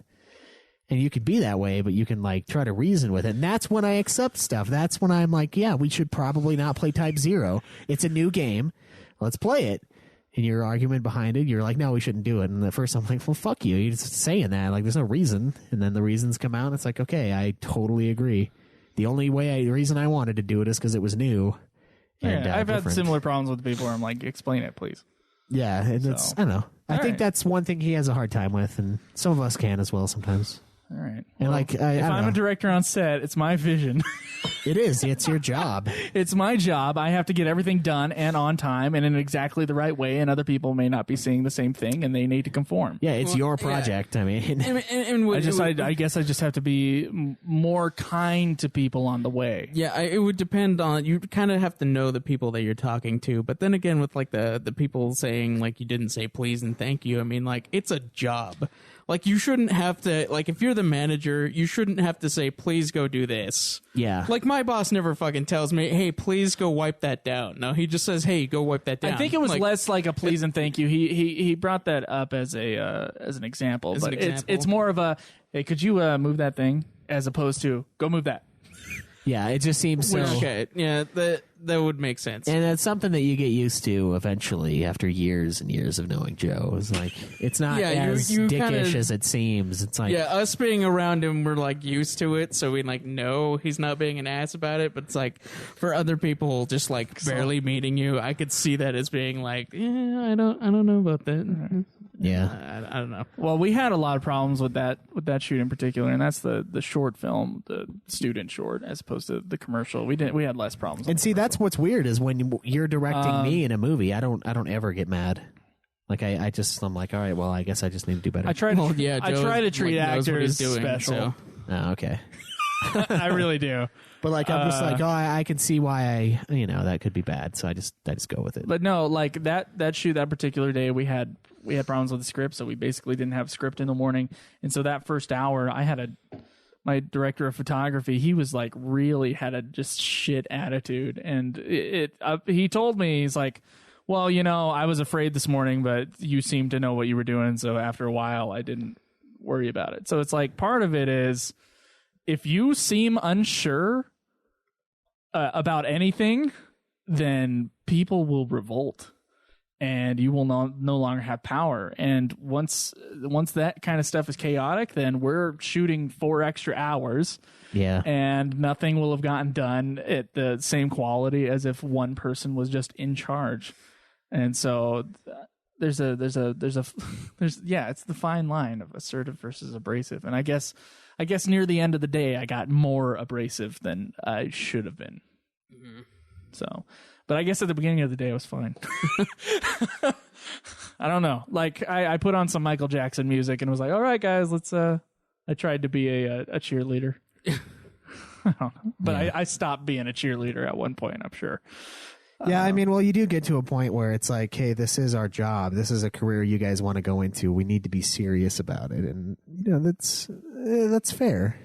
It can't just be all fun and games. There is work to be done. And the commercial wasn't fun and games. That was real. Yeah, that's an actual thing. So, like, that's a big deal. Like, it was like, let's do this. And I was working with the same people because I knew them. So I was like, okay, you guys, I've been asked to do a commercial. That's the most professional thing you've ever done thus far. Yeah, right? Yeah. So that's a big fucking deal for you. And I'll put a tweet out when the final edits and color correcting's done. Nice. Yeah. I could see that. That would be like if, I don't know, if we had like some sort of big thing with Ultima Final Fantasy where we were like hosting something, and we had a crew that we were working with, and they, things weren't getting done the right way, then I'd be pretty abrasive, probably more than assertive, and just be like, hey guys, this is a big fucking thing for us. Do this now. Yeah, that's my problem though, is like, I'll normally just let things go and like maybe just hint at it that, okay, look, I don't like the way you're doing this. And then it'll get to a certain point where it's like, it needs to happen like now. and there's no room. There's no room for you dicking around. Yeah, it's like I need to go to sleep. I feel like that's every time the 30 minutes before Nude Clan. Every time we record, I'm like, Cameron, what are we doing? Do this now. Like, figure out what games you want to play. Yeah. Now. Yeah, we can't do it on air, or it'll be like endless silence and just terrible. And then eventually just a big fight will break out, right? Yeah, that's never fun. Because then I get really mad. I get mad that people get mad over like little to nothing. Well, then some people think mad is a different place than other people think mad is. True. Mad for me is fucking screaming. Yeah. Mad for everybody else seems to be yell. Yell is me having fun. Yeah. I don't know. Yeah, I don't know. It's mad. I don't have to scream when I'm really mad, but I don't know. Caleb's, I think, is the only one who's seen me really fucking scream. Mm-hmm. I think I've done it twice. Like real fucking pissed. Like livid. That's mad. Me having a disagreement is not mad. Yeah. Yeah. But other people are like internal with anger. So I'm external. So I don't really like, I don't know, maybe there's a build-up process that I don't recognize. Yeah, I've tried to get better at that. Like when something upsets me, I will be vulgar. Be like, God fucking damn it. And like that is a way to release it then. But there are things that I do let build, and maybe that's why. But some people don't like that. Some people don't like it when you say fucking damn it. I know. Yeah. I know. They can go fuck themselves. And that just pisses me off even more. Yeah, then I'm like, why? You say freaking shiz all day long. There's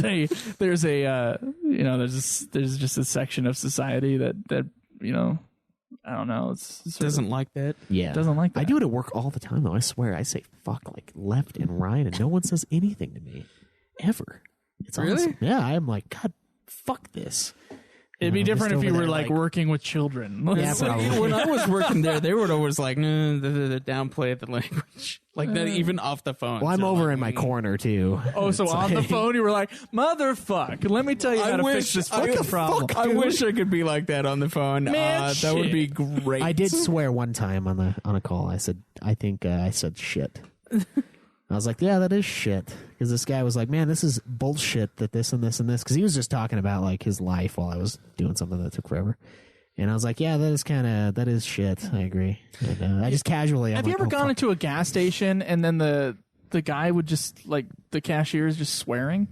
That's like the only place where I go in and the cashier starts swearing. And it's like, like this fucking bullshit thing, and he's just venting at me. This has happened multiple times at multiple gas stations. Really? Like, do you know? I don't. Do you know who I am? It's like you don't know who I am. I could be anybody. I could be anybody, and you're just like openly not cursing, being belligerent, and just like complaining. It's like, what are you fucking doing?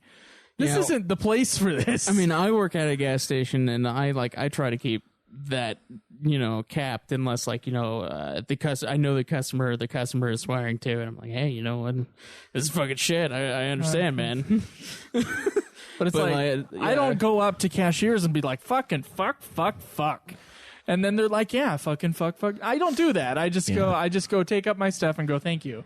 And that's about the conversation I have with any cashier, but yet they're like, yeah, this motherfucking, just the motherfucking piece of shit. The goddamn clock won't fucking work. And like, that is really weird. I've never weird had conversations that with gas station attendants. Really? Where I never wanted to be part of their conversation. Ever. I don't want to talk to a gas station attendant. No, usually it's the people that make conversation with me. It's that I find that really odd that they would start it. Need to start going to Caleb's, I guess. Just make that extra trip. Yeah, just come see me. And then he'll be like, dude, it's fucking bullshit. Yeah. Yeah, I'll be like that with you. It's like, I could be anybody, Caleb. I could be anybody. But you're not. But you're not. But you're nobody. You don't understand. You're fucking nobody. I've been working for Maverick for like 3 years, and it's been secret, and I've been just I've been looking for their bad employees, Caleb. I don't work for Maverick. That's good. That's why I'm here. All right, guys. I think that's going to end it for this episode. Make sure you go to newclan.net and vote on Cameron and Caleb's next game. You can find me at Joseph Eagalier. Me at Obsidian Ba. At UFF Podcast, and Cameron at Nude Clan Cam. Also, no one gave us a review for the movie last week. No, the next person who has a Nude Clan review on iTunes in the U.S. will receive my Super Mario Bros. Should they want it. You can go to twitch.tv/Nude Clan Gaming, and nudeclanpodcast@gmail.com is where you can give us an email. We'll see you guys next week. Enjoy the nude. The boys in the nude. Fuck off. Yeah!